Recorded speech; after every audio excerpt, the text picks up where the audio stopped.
मैंने तो बस सबके सामने एक बार अपना मास्क हटाया था, फिर भी मुझे उम्र कैद की सजा सुना दी गई। लेकिन ठीक उसी समय जब सभी को लगा कि अब मेरा अंत तय है, मैंने जेल ले जाने वाले जहाज पर सबके सामने एक एलियन को मार डाला, क्योंकि मैं जानता था कि इस कानून विहीन जेल ग्रह पर सिर्फ हत्या ही जिंदा रहने का एकमात्र तरीका है। और उन्हें यह नहीं पता था कि मेरा गेम सिस्टम अभी अभी पूरी तरह लोड हुआ था। जियांग श्याओ, जाति मानव, स्थिति साधारण मानव, पहचान डोरलान व्यापारी जहाज का चालक दल, जन्म ग्रह अज्ञात, अपराध प्रतिबंधित ऑक्सीजन की तस्करी में सहायता और सार्वजनिक रूप से चेहरा उजागर करना। बर्फ जैसी ठंडी आवाज पूरे न्यायालय में गूंज उठी। उम्र कैद, सजा का स्थान KL-21 बॉर्डर प्रिजन प्लैनेट। मैंने कैदियों की यूनिफॉर्म पहन रखी थी। धातु के फेस मास्क के पीछे से सिर उठाकर मैंने उस एलियन जज को देखा, जिसका सिर उसके पूरे शरीर से भी बड़ा था। मेरे मन में इतनी बातें थीं कि समझ ही नहीं आ रहा था कहां से शुरू करूं। मैंने पूछा, लेकिन मेरा अवैध प्रवेश वाला अपराध, उसका क्या हुआ? पूरा कोर्टरूम अचानक शांत हो गया। साफ था कि किसी ने उम्मीद नहीं की थी कि मैं ऐसा सवाल पूछूंगा। मुख्य न्यायाधीश ने अपने साथी की तरफ मुड़कर कहा, इंसान सच में अजीब होते हैं। अवैध प्रवेश जैसी छोटी बात की तुलना ये ऑक्सीजन तस्करी और सार्वजनिक रूप से चेहरा दिखाने जैसे गंभीर अपराधों से कर रहे हैं। फिर उसने मेज पर हाथ मारा और बोला, बस फैसला सुनाया जा चुका है। मैंने होंठ भींच लिए और अपनी सारी बेबसी, गुस्सा और अपमान एक ही चीख में बाहर निकाल दिया। तुम सबका भी वही हाल हो। वैसे भी मुझे उम्र कैद मिल चुकी है, तो कम से कम आखिरी बार दिल की भड़ास तो निकाल ही लूं। पूरा हॉल फिर से सन्नाटे में डूब गया। कुछ पल बाद वही न्यायाधीश मुस्कुराया और बोला, हालांकि तुम्हारे अपराधों ने संघ को क्रोधित किया है, लेकिन तुम्हारी शालीनता ने मुझे प्रभावित किया है। मैं तुम्हारा ये आशीर्वाद स्वीकार करता हूँ। निश्चिंत रहो, जेल जहाज पर कोई वालान जाति का व्यक्ति जानबूझकर तुम्हें परेशान नहीं करेगा। मैं लगभग खून की उल्टी करने वाला था। आखिरकार मुझे चुपचाप वहां से ले जाया गया। जब मुझे जेल ले जाने वाले जहाज पर चढ़ाकर लगभग 40 वर्ग मीटर के एक छोटे से कमरे में बंद किया गया,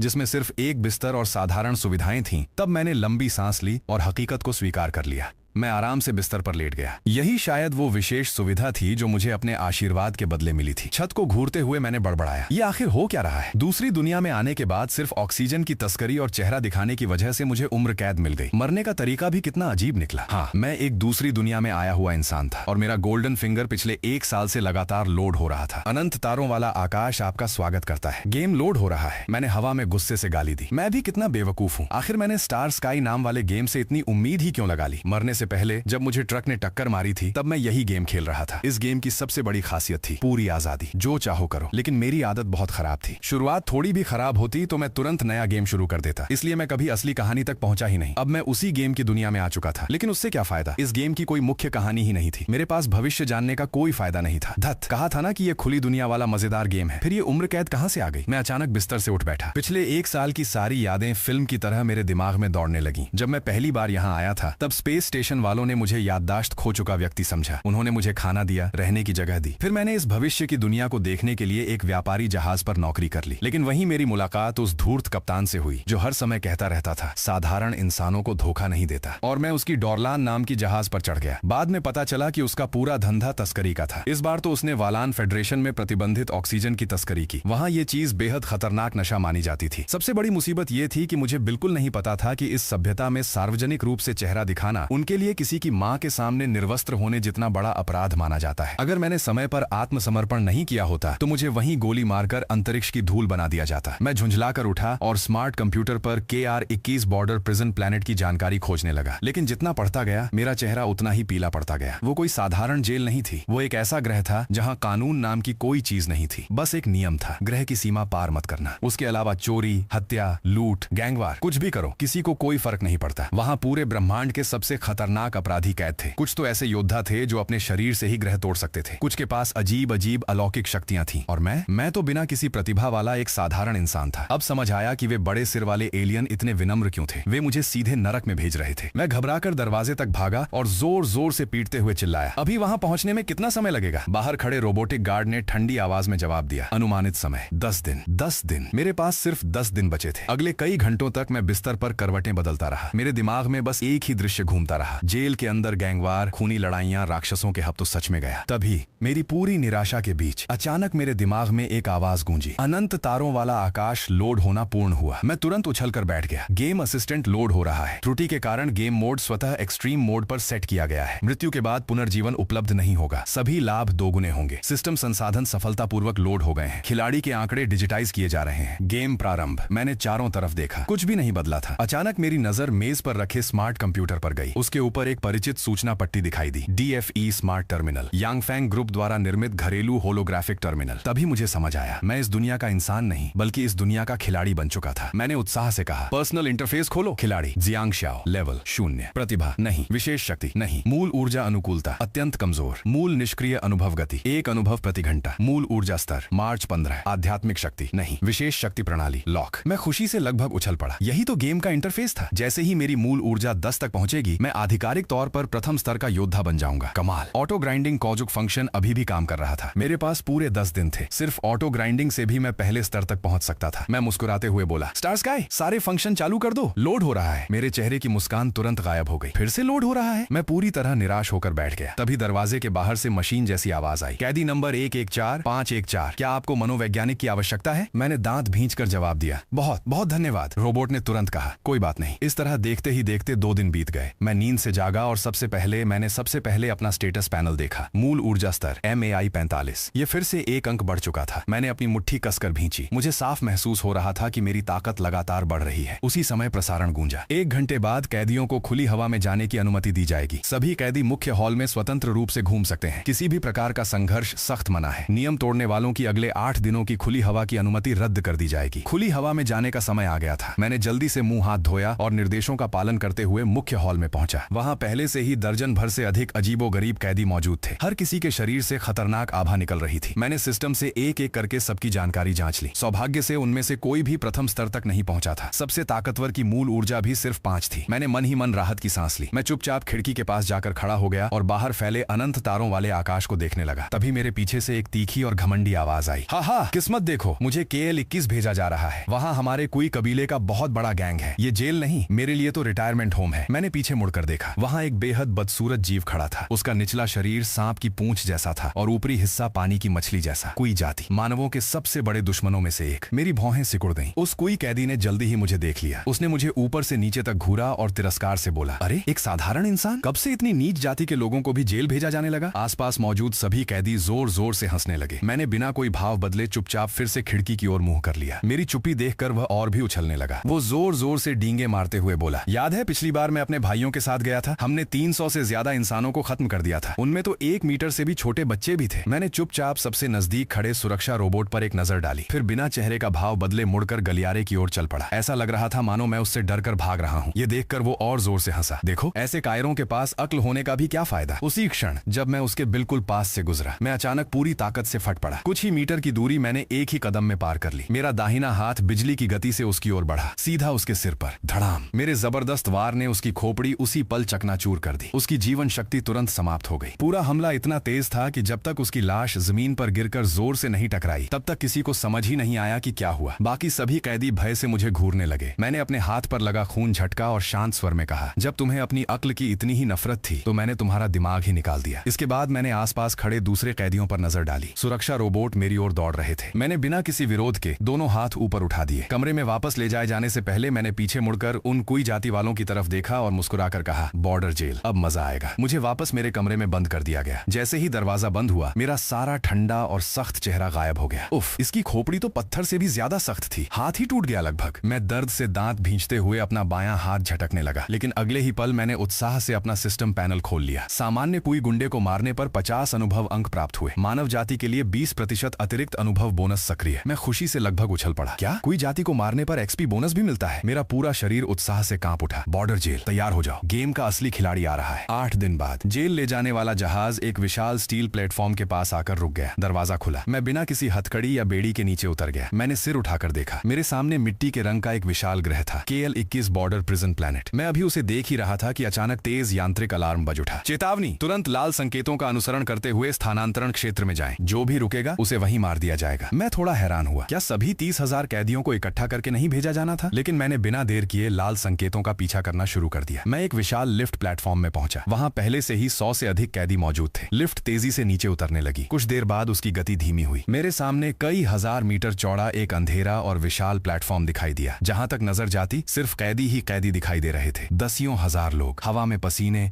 खून और गंदगी की मिलीजुली बदबू फैली हुई थी। चारों तरफ चीखें, गालियां, गरज और पागलों जैसी हंसी गूंज रही थी। ऐसा लग रहा था मानो पूरी आकाश गंगा की सारी नफरत और अंधकार यहीं इकट्ठा हो गए हों। लेकिन मुझे डर नहीं लगा, उल्टा मैं उत्साहित हो गया। कमाल है, ये सब तो चलते फिरते एक्सपी पैक है। तभी वही यांत्रिक आवाज फिर से पूरे क्षेत्र में गूंज उठी। सभी कैदी तुरंत लाल घेरे के अंदर प्रवेश करें। जो आदेश का पालन नहीं करेगा उसे वहीं मार दिया जाएगा। जमीन पर अनगिनत लाल गोल घेरे चमक उठे। मैं बिना झिझक उनमें से एक में जाकर खड़ा हो गया। बाकी सभी कैदी भी चुपचाप अपने अपने घेरे में खड़े हो गए। इस समय कोई भी जेल के नियमों को चुनौती देने की हिम्मत नहीं कर रहा था। तभी एक भर्राई हुई लेकिन बेहद उत्साहित आवाज पूरे मैदान में गूंज उठी। सज्जनों, बॉर्डर प्रिजन प्लैनेट में आपका स्वागत है। यह हरामी लोगों का मनोरंजन पार्क है, हिंसक अपराधियों का स्वर्ग। मुझे पूरा विश्वास है कि आपको यह जगह बहुत पसंद आएगी, लेकिन अंदर जाने से पहले एक छोटा सा खेल खेलते हैं। मैं इसे विज्ञापन समय कहता हूँ। तुम सबको पुराने राजधानी के खंडहरों में भेजा जाएगा। वहाँ के निवासी बड़ी सैन्य कंपनियों के नवीनतम हथियारों के साथ तुम्हारा शिकार करेंगे। बेशक तुम्हें भी हथियार मिलेंगे। वे अलग अलग ड्रॉप पॉड के रूप में यादृच्छिक स्थानों पर गिराए जाएंगे। 10 दिन तक जिंदा रहो या पुराने शहर से बाहर निकल जाओ। बस इतना कर लिया तो तुम पास हो जाओगे। वो पागलों की तरह हंस पड़ा। हाँ, ये वास्तव में हथियारों का एक विज्ञापन है। इस बार कुल 46,000 कैदी होंगे और 12,000 शिकारी। किसी भी व्यक्ति की अधिकतम शक्ति द्वितीय स्तर के एलीट से अधिक नहीं होगी। तो खेल शुरू करते हैं। जैसे ही उसकी बात खत्म हुई, मेरे पैरों के नीचे का लाल घेरा अचानक नीला हो गया। एक पारदर्शी कैप्सूल ने मुझे पूरी तरह घेर लिया। अचानक मेरा शरीर नीचे गिरने लगा। ये क्या हो रहा है? 5 मिनट बाद लैंडिंग कैप्सूल की गति कम करने वाली झिल्ली खुल गई। धड़ाम, मैं जोर से जमीन पर आ गिरा। कुछ ही सेकंड में पारदर्शी खोल गायब हो गया। सिर्फ मोबाइल फोन जैसा एक छोटा उपकरण बचा था। मुझे तैयारी का एक पल भी नहीं मिला। मैंने सुन्न हो चुके दोनों हाथ हिलाए और वह उपकरण उठा लिया। हैंड हेल्ड टर्मिनल, केवल एक तरफा सूचना प्राप्त कर सकता है। सीमित रडार सुविधा वाला नागरिक उपकरण। मैंने उसे जेब में डाल लिया और चारों ओर देखने लगा। चारों तरफ सिर्फ उजड़े हुए खंडहर थे, टूटी हुई इमारतें, बिखरे मलबे और दूर एक ऊंची बिल्डिंग पर लगभग 10 मीटर लंबा लाल पंजे का निशान दिखाई दे रहा था। मैंने गहरी सांस ली और अपना स्टेटस पैनल खोला। खिलाड़ी जियांग शाओ, स्तर प्रथम स्तर साधारण, प्रगति 2.5%, मूल ऊर्जा 11, अनुभव 59/100। 8 दिनों की ऑटो ग्राइंडिंग और उन अतिरिक्त 50 अनुभव अंकों की बदौलत मैं सफलतापूर्वक प्रथम स्तर पर पहुंच चुका था। मैंने अपने शरीर में बह रही मूल ऊर्जा को महसूस किया। फिर पास पड़े कंक्रीट और लोहे के खंभे पर पूरी ताकत से मुक्का मारा। धड़ाम, मजबूत कंक्रीट में गहरी दरार पड़ गई। मैंने अपनी मुट्ठी की ओर देखा। मेरी आंखें तेज हो गईं। क्या मेहमाननवाजी है। आते ही बैटल रॉयल शुरू कर दिया। उसी समय कुछ दूरी पर अचानक एक तेज चमक उठी। तभी आकाश में एक विशाल प्रकाश स्तंभ फूट पड़ा। मेरी जेब में रखा टर्मिनल कंपन करने लगा। पहली खेप के सामान्य हथियार सफलतापूर्वक गिरा दिए गए हैं। मैंने एक पल भी बर्बाद नहीं किया। मेरी आंखों में चमक आ गई और मैं पूरी रफ्तार से उस प्रकाश स्तंभ की ओर दौड़ पड़ा। प्रथम स्तर पर पहुंचने के बाद मेरी गति और सहन शक्ति पहले से कहीं अधिक बढ़ चुकी थी। कुछ ही मिनटों में मैं उस प्रकाश स्तंभ के स्रोत तक पहुंच गया। वहां जमीन पर एक चांदी जैसा ब्रीफकेस शांत पड़ा था। आश्चर्य की बात यह थी कि उसे लेने कोई नहीं आया था। जैसे ही मैं उसके पास पहुंचा, वह अपने आप खुल गया। अंदर एक युद्ध चाकू जैसा हथियार और एक छोटा सा धातु का टुकड़ा रखा था। XG मॉलिक्यूलर एनर्जी ब्लेड, बहुत बढ़िया चीज। जब तक मेरे पास मूल ऊर्जा है, यह हथियार दुश्मन के कवच और मशीनों को ऐसे काट सकता है जैसे कुल्हाड़ी लकड़ी को काटती है। दूसरी चीज थी 12वीं पीढ़ी का सैन्य टर्मिनल। यह नक्शा स्कैन कर सकता था और ऊर्जा तथा जीवित प्राणियों के संकेत भी खोज सकता था। मेरी आंखें चमक उठी। मैंने ये उपकरण पहले डोरलान जहाज पर इस्तेमाल किया था। मैं इसे अच्छी तरह जानता था। मैंने धातु के उस छोटे टुकड़े पर कुछ बटन दबाए। वो तुरंत अपना आकार बदलकर मेरी आंखों और चेहरे के ऊपरी हिस्से को ढकने वाला एक विशेष चश्मा बन गया। जैसे ही मैंने उसे पहना, मेरी पूरी दुनिया बदल गई। चेतावनी, 3 जैविक संकेत तेजी से आपकी ओर बढ़ रहे हैं। चेतावनी की आवाज और इंजन की गड़गड़ाहट लगभग एक साथ सुनाई दी। एक डरावनी संशोधित जीप धूल उड़ाती हुई मेरी तरफ तेजी से आ रही थी। मैंने भागने के बजाय उत्साह से मुस्कुरा दिया। मैंने एनर्जी ब्लेड उल्टा पकड़ लिया और एक झटके में पास की टूटी हुई इमारत के अंदर घुस गया। जीप में बैठे तीनों ब्लैक आर्मर जाति के लोग मुझे बिल्कुल भी गंभीरता से नहीं ले रहे थे। वे हंसते हुए बोले, हा, एक साधारण इंसान भी सप्लाई बॉक्स के लिए हमसे टक्कर लेगा। मार डालो इसे, इसका सिर काटकर जीप के आगे सजाएंगे। जीप जैसे ही खंडहरों के अंदर पहुंची और उसकी रफ्तार थोड़ी कम हुई, मौका आ गया। मैं तीसरी मंजिल से सीधे नीचे कूद पड़ा। तोप के गोले की तरह मैं जीप के बोनट पर आ गिरा। धड़ाम, मोटी स्टील की प्लेट तुरंत धुस गई। मेरे चेहरे का निचला हिस्सा साफ दिखाई दे रहा था और उसकी परछाई सीधे उनकी विंडशील्ड पर पड़ रही थी। तीनों दुश्मन एक पल के लिए स्तब्ध रह गए। यही मौका था। मैंने कलाई घुमाई। 2 ठंडी चमक हवा में लहराई। स्विश! विंडशील्ड और उसके पीछे की स्टील प्लेट एक ही वार में 2 हिस्सों में कट गई। तो पूरा हमला 2 सेकंड से भी कम समय में खत्म हो गया। जैसे ही हमला सफल हुआ, मैं तुरंत जीप से छलांग लगाकर दूर हट गया। बेकाबू जीप पलटती हुई दीवार से टकराई और कबाड़ बन गई। ब्लैक आर्मर जाति के कैदी को मारने पर 78 अनुभव अंक प्राप्त हुए। अभी जो मूल ऊर्जा खर्च हुई थी, वो न सिर्फ वापस भर गई, बल्कि पहले से और अधिक शक्तिशाली महसूस होने लगी। मेरे पूरे शरीर की हड्डियां चटकने लगी। वाह, कितना सुकून है। जीप के मलबे से आखिरी ब्लैक आर्मर कैदी लड़खड़ाता हुआ बाहर निकला। उसे अभी तक समझ नहीं आया था कि हुआ क्या है। तभी उसने देखा, मेरे जूते उसके सामने आकर रुक गए थे। उसने डर के मारे सिर उठाया, हकलाते हुए बोला, रुक जाओ, मैं रेंजिया गैंग का आदमी हूँ, मुझे छोड़ दो। स्विश! मैंने बिना किसी झिझक के उसका भी काम तमाम कर दिया। मैंने ब्लेड पर लगा खून झटका और ठंडी हंसी के साथ कहा, बाहर की दुनिया में नियमों की बातें समझ आती हैं, लेकिन इस नरक में भी अगर नियमों का पालन करूं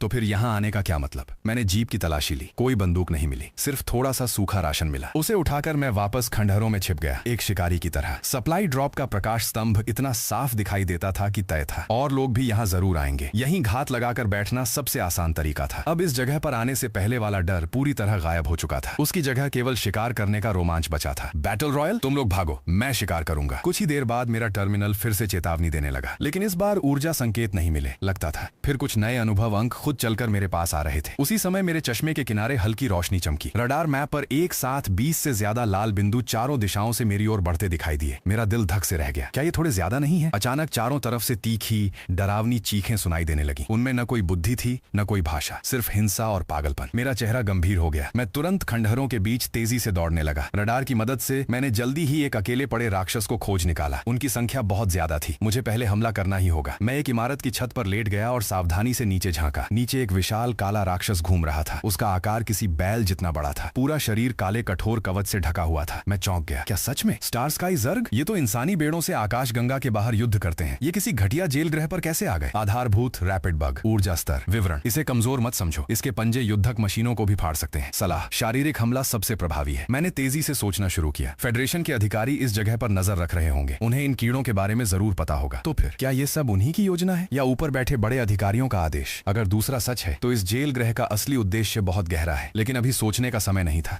मुझे देखने से पहले हमला करना था। अगर 20 से ज्यादा रैपिड बग ने मुझे घेर लिया तो मेरी मौत तय थी। लेकिन मैं इतने सारे अनुभव अंक छोड़ना भी नहीं चाहता था। प्रथम स्तर की मेरी ताकत इस जगह पर मुश्किल से खुद को बचा सकती थी। अगर मुझे जिंदा रहना है, अगर मुझे यहाँ से निकलना है, तो मुझे ताकत बढ़ाने का हर मौका पकड़ना होगा। अचानक गली में मौजूद रैपिड बग को कुछ आभास हुआ। जैसे ही उसने सिर उठाया, मेरे हाथ से बिजली जैसी एक चमक निकली। स्विश! उसका कठोर कवच भी मेरे एनर्जी ब्लेड को नहीं रोक पाया। वो वहीं 2 टुकड़ों में कटकर मर गया। आधारभूत रैपिड बग को मारने पर 50 अनुभव अंक प्राप्त हुए। मूल ऊर्जा स्तर 14/100। मैं मन ही मन हैरान रह गया। कमाल, इसका कवच सच में बहुत सख्त था। लेकिन मेरे कदम नहीं रुके। मैं तुरंत अगले लक्ष्य की ओर दौड़ पड़ा। उनके एक साथ इकट्ठा होने से पहले जितनों को मार सकता था उतना मारना था। उधर मेरे इस लगातार शिकार ने पूरे ड्रंक सिटी में हलचल मचा दी। प्रसारण स्क्रीन के सामने खड़ा होस्ट ग्रिफिन अपनी हमेशा की बढ़ा चढ़ाकर बोलने वाली शैली में चिल्लाया, वाह, हमने आखिर क्या देख लिया? एक ऐसा आदमी जो कीड़ों को देखकर भागने के बजाय खुद उन पर हमला कर रहा है। ऐसा नजारा पहले कभी नहीं देखा। हिम्मत तो इसकी कमाल की है। तुम निकम्मों से तो ये कहीं बेहतर है। उसकी बात सुनते ही दर्शकों ने गालियां देना शुरू कर दिया। ड्रंक सिटी के बड़े बड़े गैंग लीडर भी चर्चा करने लगे। ज़र्ग का शिकार सबसे घाटे का सौदा है। उसका मांस खाया नहीं जा सकता। उसमें रेडिएशन होता है। उसके पंजे भी ज्यादा दाम में नहीं बिकते। ये लड़का आखिर कीड़ों से बदला ले रहा है, या फिर फ्रंटलाइन से भागा हुआ कोई सैनिक है? छोड़ो भी, ये तो बस प्रथम स्तर का योद्धा है। असल देखने लायक तो वो दूसरा आदमी है। लगता है वो कम से कम द्वितीय स्तर का है। उसी पर नजर रखो। चलो सट्टा लगाओ, देखते हैं इस बार पहला स्थान कौन लेता है। मेरे लिए अकेले पड़े ये रैपिड बग कोई खास खतरा नहीं थे। कुछ ही देर में मैं बिना एक भी खरोंच खाए 8 रैपिड बग मार चुका था। मूल ऊर्जा स्तर 18/100। विकास प्रगति 20%। मैंने गहरी सांस छोड़ी। मेरे शरीर के अंदर मूल ऊर्जा उफनती हुई दौड़ रही थी। मेरी हड्डियां, मांसपेशियां और आंतरिक अंग लगातार मजबूत हो रहे थे। मेरे हाथ में पकड़ा एनर्जी ब्लेड भी अधिक शक्तिशाली मूल ऊर्जा के कारण पहले से कहीं ज्यादा तेज और धारदार हो गया था। सिर्फ ताकत ही क्यों बढ़ रही है? कोई मना बार ब्लू बार क्यों नहीं है? मैं एक टूटी हुई दीवार के पीछे छिपकर बैठ गया। ऐसा नहीं था कि मैं और नहीं मारना चाहता था। तभी अचानक पहले वाले से भी कहीं ज्यादा चमकदार एक नया प्रकाश स्तंभ आकाश में उठ खड़ा हुआ। दूसरी खेप की सप्लाई ड्रॉप पहुंच चुकी है। मैंने दूरी नापी, करीब 10 से 15 किलोमीटर। अब तक पहुंचा तो सब कुछ लुट चुका होगा। उसी समय मेरे रडार पर दिखाई दे रहे दर्जनों लाल बिंदु अचानक एक साथ हरकत में आ गए। उनका लक्ष्य वही नया सप्लाई बॉक्स था। मेरी आंखों में चमक आ गई। मेरे होंठों पर ठंडी मुस्कान उभरी। मौका मिल गया। मैं तुरंत चल पड़ा। एक भूत की तरह चुपचाप उन रैपिड बग्स के झुंड के पीछे पीछे चलने लगा। उनके लिए 10-15 किलोमीटर की दूरी कुछ ही मिनटों की बात थी। 4 पैरों पर दौड़ना सच में तेज होता है। जब मैं वहां पहुंचा, पूरा इलाका युद्ध भूमि बन चुका था। सिर्फ वही झुंड नहीं, बल्कि उस विशाल प्रकाश स्तंभ ने और भी ज्यादा रैपिड बग्स को आकर्षित कर लिया था। मेरे रडार पर सिर्फ 300 मीटर के दायरे में ही 50 से अधिक लाल बिंदु दिखाई दे रहे थे। वे लगभग दर्जन भर लोगों को चारों तरफ से घेर कर हमला कर रहे थे। उनमें से 2 संकेतों ने तो ऊर्जा चेतावनी भी सक्रिय कर दी। वे योद्धा थे। मैं चुपचाप एक 20 मंजिला इमारत की छत पर छिप गया और दूर से पूरा युद्ध देखने लगा। उधर आग की लपटें उठ रही थीं, लगातार गोलियां चल रही थीं। उनके पास बंदूकें भी हैं। मैं और भी सावधान हो गया। साधारण पिस्तौल शायद मुझे नुकसान न पहुंचा सके, लेकिन अगर उनके पास भारी विस्फोटक राइफल हुई तो एक ही गोली मुझे उड़ाने के लिए काफी होगी। तभी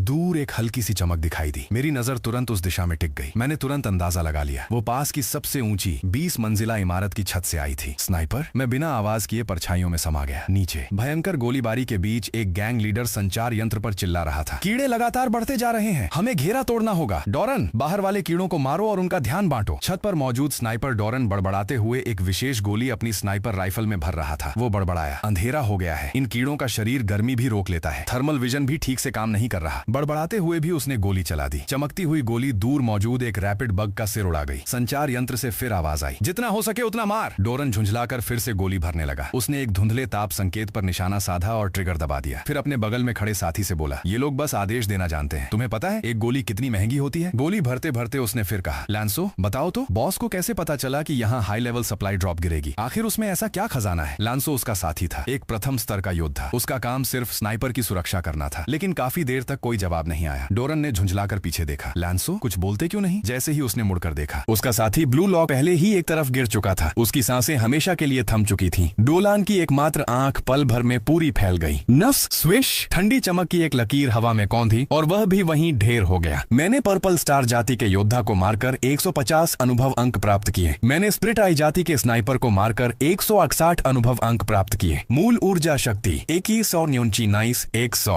एक गर्म लहर मेरे पूरे शरीर में दौड़ गई। मुझे साफ महसूस हुआ कि मैं फिर पहले से ज्यादा शक्तिशाली हो गया हूँ। मैंने दोनों युद्ध तलवारें एक तरफ रखी और उस स्नाइपर राइफल को उठा लिया। यह लगभग 1.2 मीटर लंबी चांदी जैसी राइफल थी। इसकी बॉडी पर हल्के नीले ऊर्जा सर्किट चमक रहे थे। देखने से ही लग रहा था कि यह काफी पुरानी है। नीबिंग इलेक्ट्रोमैग्नेटिक X21 स्नाइपर राइफल, सुरक्षा विभाग की 190 साल पुरानी रिटायर्ड बंदूक। वाह, इलेक्ट्रोमैग्नेटिक स्नाइपर राइफल। मैं खुशी से भर गया। इस हथियार को चलाना मुझे पहले से आता था। डोलान जहाज पर पढ़ाई के दौरान मैंने इसकी पूरी ट्रेनिंग ली थी। मैंने स्नाइपर की लाश को एक लात मारकर हटाया और उसकी जगह पेट के बल लेट गया। पास में गोलियों का एक छोटा बैग पड़ा था, लगभग 30 से ज्यादा गोलियां और 2 अतिरिक्त बैटरियां। अभी भी सुरक्षा विभाग की स्पेशल गोला बारूद। अफसोस मैगजीन पूरी नहीं है। मैंने एक गोली चेंबर में भरी, बड़ी सहजता से राइफल सेट की और निशाना कैलिब्रेट करने लगा। इलेक्ट्रॉनिक स्कोप के अंदर उन पंखों वाली जाति के सभी गर्मी संकेत बेहद साफ दिखाई दे रहे थे। रैप्टर की बाहरी खोल गर्मी रोक लेती थी, इसलिए रात में उन्हें लॉक करना मुश्किल था। लेकिन ये विंग्ड जाति मेरी नजर में तो अंधेरे में उड़ते जुगनुओं जैसी चमक रही थी। तो सबसे पहले तुम लोगों से शुरुआत करता हूँ। मैंने गहरी सांस ली, मन शांत किया, सांस रोक ली। धाएं, हल्की सी गोली की आवाज हुई। गहरे नीले रंग की ऊर्जा रेखा रात के आसमान को चीरती हुई निकल गई। छपाक, नीचे युद्ध का नेतृत्व कर रहा विंग्ड कप्तान उसी पल मारा गया। मैंने काबाबांग के प्रथम स्तरीय एलीट विंग्ड लीडर को मारकर 245 अनुभव अंक प्राप्त किए। मूल ऊर्जा शक्ति डोजीसो E100। मैं बिना रुके लगातार निशाना बदलता गया। मेरे शरीर की ताकत इतनी बढ़ चुकी थी कि राइफल का पूरा रिकॉइल बेअसर हो गया। निशाना, बोल्ट खींचना, गोली भरना, लक्ष्य साधना, ट्रिगर दबाना, हर हरकत पानी की तरह सहज थी। एक के बाद एक गोलियां निकलती गईं। हर शॉट के बीच 2 सेकंड से भी कम का अंतर था। धानिये, धानिये, धानिये। बाकी विंग्ड योद्धा अब भी अपने सरदार की अचानक मौत के सदमे से बाहर भी नहीं आए थे कि उनके 4 और साथी लगातार मारे गए। साला स्नाइपर है, रोक दो, रोक दो। एक विंग्ड सैनिक मेरी इमारत की तरफ देखकर जोर से चिल्लाया। स्विश, एक गोली सीधी उसके माथे के बीचों बीच जा धंसी। उसकी चीख उसी पल हमेशा के लिए बंद हो गई। जैसे ही विंग्ड जाति का फायर नेटवर्क पूरी तरह टूट गया, दर्जनों रैप्टरों ने मौका पकड़ लिया और चारों दिशाओं से हमला बोल दिया। फायर करो, जल्दी फायर करो। नहीं, वे हर तरफ हैं। चारों ओर चीखें गूंज उठी। मैं स्नाइपर स्कोप से नीचे मची अफरा तफरी को ठंडे चेहरे से देखता रहा। मेरे होंठों पर अनजाने में मुस्कान आ गई। पूरा खेल ही पलट गया और ऊपर से मुफ्त का एयर ड्रॉप भी मिल गया। सुबह की हल्की धुंध पूरे खंडहर शहर पर छाई हुई थी। मैं पूरी रात नहीं सोया था, लेकिन मेरा दिमाग पहले से कहीं ज्यादा सतर्क था। मैंने अपनी स्थिति थोड़ी बदली और फिर ट्रिगर दबाया। धाएं, इमारत के बाहर घूमता एक रैप्टर उसी पल फट गया। सूरज निकल चुका था। जो रात के भूत थे, अब दिन में मेरे लिए चलते फिरते निशाने बन चुके थे। मैंने लगातार कई और रैप्टर मार गिराए। जब तक गोलियां घटकर केवल 15 नहीं बची, तब जाकर रुका। मूल ऊर्जा शक्ति 2900 तो 17 100।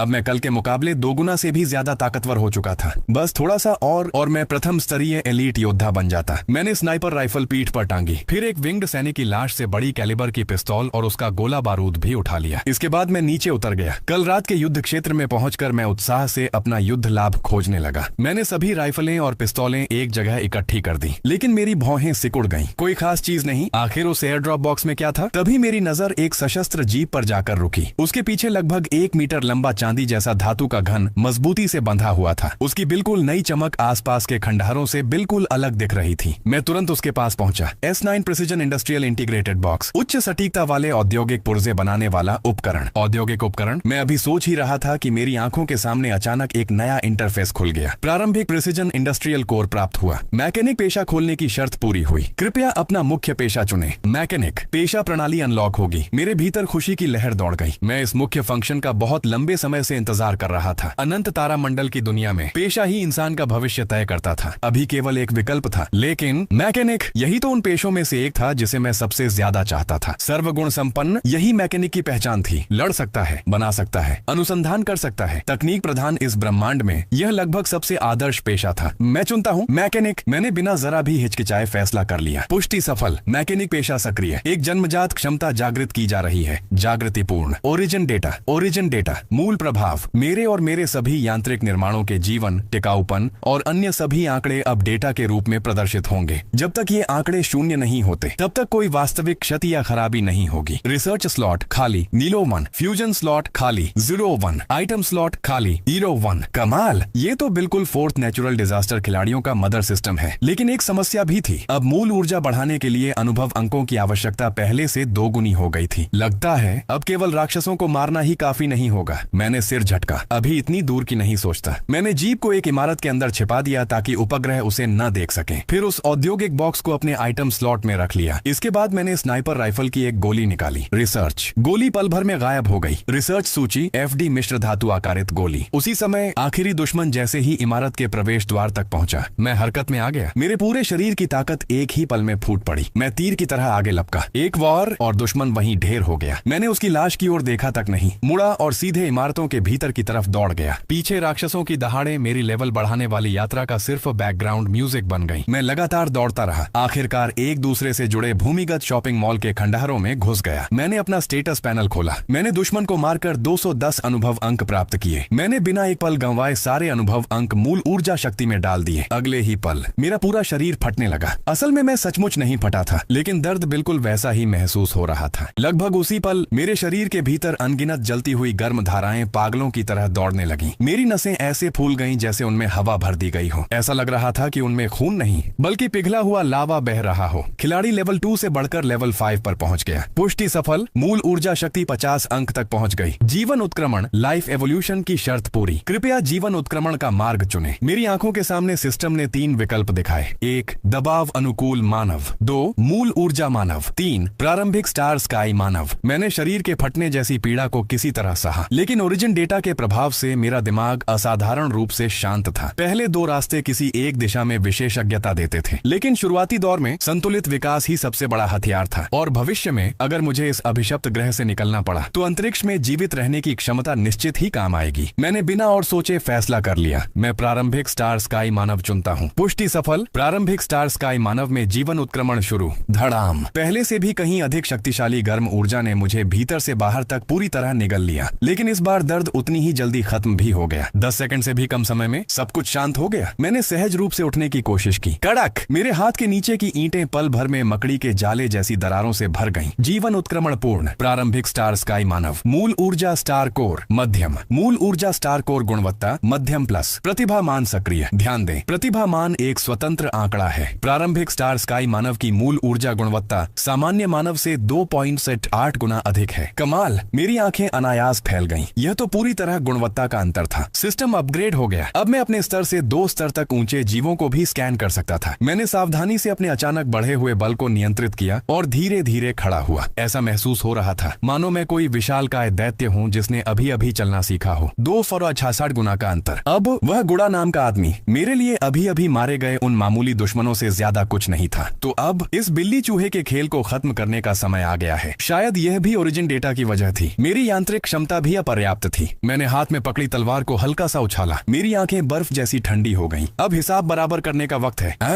उसी समय एक इमारत के भीतर गुड़ा का चेहरा कोयले जितना काला पड़ चुका था। निकम्मो, पूरी की पूरी टोली मारी गई और तुम लोगों ने दुश्मन की परछाई तक नहीं देखी। गुस्से से उसके पूरे शरीर की चर्बी कांप रही थी। वह आखिर क्वी जाति का राजकुमार था। उसे कब कभी ऐसी बेइज्जती सहनी पड़ी थी। एक अधीनस्थ ने सावधानी से कहा, लॉर्ड गुड़ा, अगर हम रात होने पर थर्मल इमेजिंग का इस्तेमाल करें तो। गुड़ा का गुस्सा थोड़ा शांत हुआ। उसने ठंडी आवाज में कहा, तो रात तक इंतजार करेंगे। वह सबसे पहले खंडहर से बाहर निकल गया। उसके दिल में इतना गुस्सा भरा था कि जैसे अभी फट पड़ेगा। मिशन लेते समय जो बड़ी बड़ी बातें उसने कही थी उसके चेहरे पर तमाचे बनकर लौट रही थी। उसने दांत पीसते हुए कहा, कमबख्त चूहे, मेरी बेइज्जती करने की हिम्मत कैसे हुई। इतना कहते ही उसने रास्ते के किनारे, गुस्से में उसने सड़क किनारे खड़े बिजली के खंभे को एक ही मुक्के में 2 टुकड़ों में तोड़ दिया। उसका क्रोध आसमान छू रहा था। उसी समय सामने से एक शांत आवाज सुनाई दी, कमजोरों को ताकतवरों औरों द्वारा अपमानित किया जाना ही चाहिए। गूडा ने अचानक सिर उठाकर मेरी ओर देखा। मैं पहले से ही उसके सामने खड़ा था। मैंने युद्ध वर्दी पहन रखी थी और न जाने कब से वहीं उसका इंतजार कर रहा था। मैंने लापरवाही से अपने दोनों ब्लेड घुमाए और गॉगल्स के नीचे से मुस्कुराते हुए उसकी ओर देखा। गूडा एक पल के लिए स्तब्ध रह गया, फिर उसके चेहरे पर भयानक क्रूर मुस्कान फैल गई। तू खुद मेरे सामने आने की हिम्मत कर गया? मैं हल्का सा हंसा और अपनी मातृभाषा में ऐसी गालियां दी जिन्हें वे बिल्कुल नहीं समझ सकते थे। मेरे चेहरे पर पूरा घमंड साफ दिखाई दे रहा था। आजा, मैं कब से तेरा इंतजार कर रहा हूँ। अगर और देर करता तो खिचड़ी भी ठंडी हो जाती। मैंने उसकी जानकारी स्कैन की। गूडा, जाति कोई, प्रतिभा गुणांक 1.23, मूल ऊर्जा 58। डेटा देखकर मैं सब समझ गया। ये बस ऊंचे स्तर वाला लेकिन निकम्मा आदमी था। गूडा ने एक शब्द भी बर्बाद नहीं किया। उसकी ऊर्जा आभा अचानक फट पड़ी। उसने अपनी सांप जैसी पूंछ जोर से घुमाई। जमीन फट गई। वो तोप के गोले की तरह मेरी ओर झपटा। मैंने तुरंत अपने दोनों ब्लेड को ऊर्जा से मजबूत किया। पीछे हटने के बजाय मैं सीधे उसकी ओर बढ़ा। मेरे दोनों ब्लेड एक साथ उसकी जानलेवा जगहों की ओर बढ़े। टन, धातु के टकराने की तेज आवाज गूंजी। गूडा ने अपनी लंबी लोहे की छड़ी से मेरे एक ब्लेड को रोक लिया। दूसरे ब्लेड को उसने अपने कंधे से झेलने का फैसला किया ताकि उसी समय मुझ पर हमला कर सके। बचपना। सुनहरी चमक से ढका मेरा ब्लेड उसकी ऊर्जा आभा से टकराया। उसका चेहरा तुरंत बदल गया। वो घबराकर पीछे हटना चाहता था, लेकिन बहुत देर हो चुकी थी। मेरे ब्लेड की नोक उसकी कमर को चीरती हुई निकल गई। खून की कुछ बूंदें हवा में उछल गईं। गूडा ने मेरी तलवार की ओर लालच भरी नजर से देखा। द्वितीय स्तर का मूल ऊर्जा हथियार। मैंने उसकी बात पर ध्यान ही नहीं दिया। मैं लगातार उसके बिल्कुल पास रहकर हमला करता रहा। हर वार सीधे जान लेने वाला था। मैं पूरी तरह जान की बाजी लगाकर लड़ रहा था। गूडा भी पागलों की तरह मेरी ओर बढ़ाया। जैसे ही मेरा ब्लेड उसके शरीर को चीरने वाला था, उसने जबरदस्ती अपना शरीर घुमाया। उसने मेरी सबसे घातक चोट को अपनी छड़ी से रोक लिया, लेकिन मेरी दूसरी तलवार को उसने जानबूझकर अपनी कमर और कंधे में घुसने दिया। उसे पूरा विश्वास था मैं उसके साथ जान की बाजी नहीं लगाऊंगा। लेकिन ठीक उसी क्षण स्विश,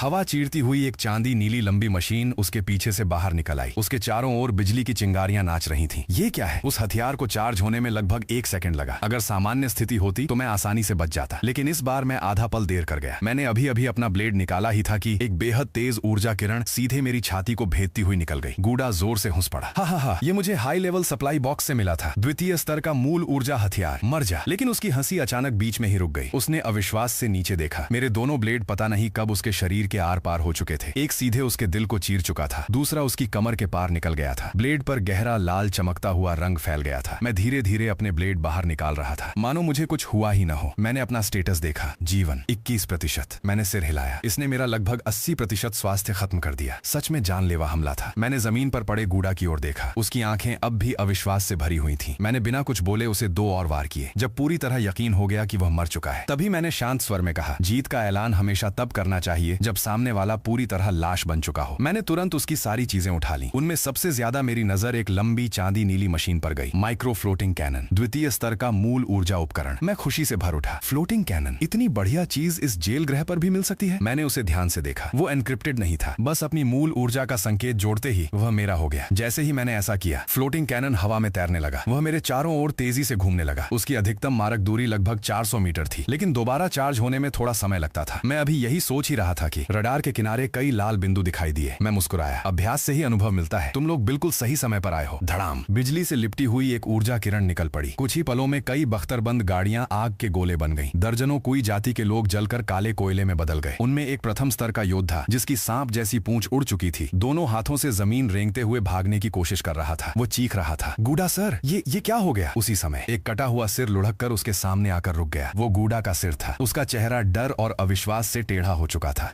स्विश, एक और चमक निकली। उसका नाम और उसकी जिंदगी दोनों हमेशा के लिए खत्म हो गए। मैंने फ्लोटिंग कैनन की ओर देखा। 400 मीटर की दूरी, काफी बढ़िया है। मैंने अपना ब्लेड वापस म्यान में रखा। मैं इस हथियार की ताकत से बेहद संतुष्ट था। फिर मुझे अपनी बख्तरबंद जीप मिल गई, लेकिन मेरी प्यारी स्नाइपर राइफल की नली टेढ़ी हो चुकी थी। मैंने उसे प्यार से उठाया और कहा, फिक्र मत कर, मैं तुम्हें जरूर ठीक करूंगा। बाद में तुम्हारे लिए पूरा फ्रेम भी बनवाऊंगा। मैंने उसे सहचालक वाली सीट पर रखा और इंजन स्टार्ट कर दिया। जाने ही वाला था कि मुझे अचानक कुछ याद आया। मैंने अपना सैन्य टर्मिनल खोला, ऊपर लगे निगरानी कैमरे की दिशा देखी, फिर कार की खिड़की से बाहर निकलकर आसमान की ओर देखा। मैंने सीधे कैमरे की तरफ मुस्कुराकर अपने सफेद दांत दिखाए, फिर अपनी तलवार गर्दन पर फेरने का इशारा किया। उसके बाद मैंने बिना आवाज निकाले लेकिन पूरी हत्या की नीयत के साथ अंतरिक्ष की सार्वभौमिक सांकेतिक भाषा में कहा, तुम लोग, अगला नंबर तुम्हारा है। अगले ही पल इंजन दहाड़ उठा। मेरी बख्तरबंद जीप धूल उड़ाती हुई दूर निकल गई। यह दृश्य देखते ही पूरा प्रसारण कुछ पल के लिए बिल्कुल शांत हो गया। फिर अचानक पूरा शहर समुद्री तूफान जैसी चीखों और उत्साह से गूंज उठा। वाह, कमाल का दम है, मुझे ये लड़का पसंद आनंद आ गया, यही असली जेल का कैदी है। हा हा हा हा। दूसरी ओर कोई गैंग के मुख्यालय में गहरा सन्नाटा छा गया। लंबी मेज के सामने बैठा विशालकाय नेता काफी देर तक चुप रहा, फिर धीरे से बोला, दूसरे भाई, मुझे पता है तुम्हारा बेटा मर गया है, तुम्हारी इज्जत भी चली गई, लेकिन अभी सबसे जरूरी बात कुछ और है। बेटा मर गया तो दूसरा पैदा हो सकता है, लेकिन ये इस बात का सवाल है कि हम इस नरक से जिंदा बाहर निकल पाएंगे या नहीं, जिसे सब दूसरा भाई कहते थे। उसने भारी आवाज में जवाब दिया, मैं समझता हूँ कि क्या ज्यादा महत्वपूर्ण है। नेता ने सिर हिलाया, ठीक है, अब चर्चा करते हैं, उस इंसानी कैदी और उसके गिरोह से कैसे निपटना है। उधर मैं जीप चलाते हुए खंडहरों से बाहर निकल आया। मेरे सामने खुला मैदान फैल गया। आखिरकार बाहर आ ही गया। मैंने पूरी सतर्कता के साथ आगे बढ़ना शुरू किया। सामान्य तौर पर बाहर दुश्मनों का घात लगाकर बैठना तय था, लेकिन 25 मिनट तक लगातार गाड़ी चलाने के बाद भी कहीं कोई हमला नहीं हुआ। किसी ने रास्ता नहीं रोका। मैंने भौहें सिकोड़ ली। आखिर क्यों? उसी समय मेरी नजर बाईं ओर के मैदान पर पड़ी। एक छोटा सा धूल का तूफान तेजी से मेरी ओर बढ़ रहा था। मैंने गॉगल्स से जूम किया। अगले ही पल मेरा चेहरा जम गया। ये कोई रेत का तूफान नहीं है, वह तेज रफ्तार से दौड़ते हुए अनगिनत जीवों का झुंड था। उनके दौड़ने से आसमान तक धूल उड़ रही थी। जहां तक नजर जाती सिर्फ राक्षस ही राक्षस थे। मैं तुरंत समझ गया कि उनकी योजना क्या थी। मैं गाली देते हुए बड़बड़ाया, अच्छा तो मेरे साथ ये खेल खेल रहे हो? मैंने तुरंत बख्तरबंद जीप को सबसे ऊंचे गियर में डाल दिया। अपनी पूरी मूल ऊर्जा इंजन में झोंक दी। इंजन जंगली जानवर की तरह दहाड़ उठा। कुछ ही सेकंड में गाड़ी की रफ्तार 200 किलोमीटर प्रति घंटा तक पहुंच गई। उसी समय काले रंग के रैपिड बग्स का झुंड समुद्र की लहरों की तरह मेरे दाएं सामने से उमड़ पड़ा। उससे भी ज्यादा खतरनाक बात यह थी कि बाईं ओर से भी लगभग 10,000 रैपिड बग्स का एक और विशाल झुंड मेरी ओर बढ़ रहा था। दोनों धूल के तूफान बिजली की गति से मेरी घेराबंदी करने लगे। मेरी बच निकलने की राह पूरी तरह काट दी गई। मैंने हल्के से अपनी आंखें सिकोड़ ली। मेरे पैर ने एक्सेलरेटर को और जोर से दबा दिया। जीप की रफ्तार लगातार बढ़ती जा रही थी। पावर मॉड्यूल पागलों की तरह गरज रहा था। दोनों झुंड तेजी से मेरे नजदीक आते जा रहे थे। अब मैं साफ साफ उनके काले चमकदार कवच और तेज पंजे देख सकता था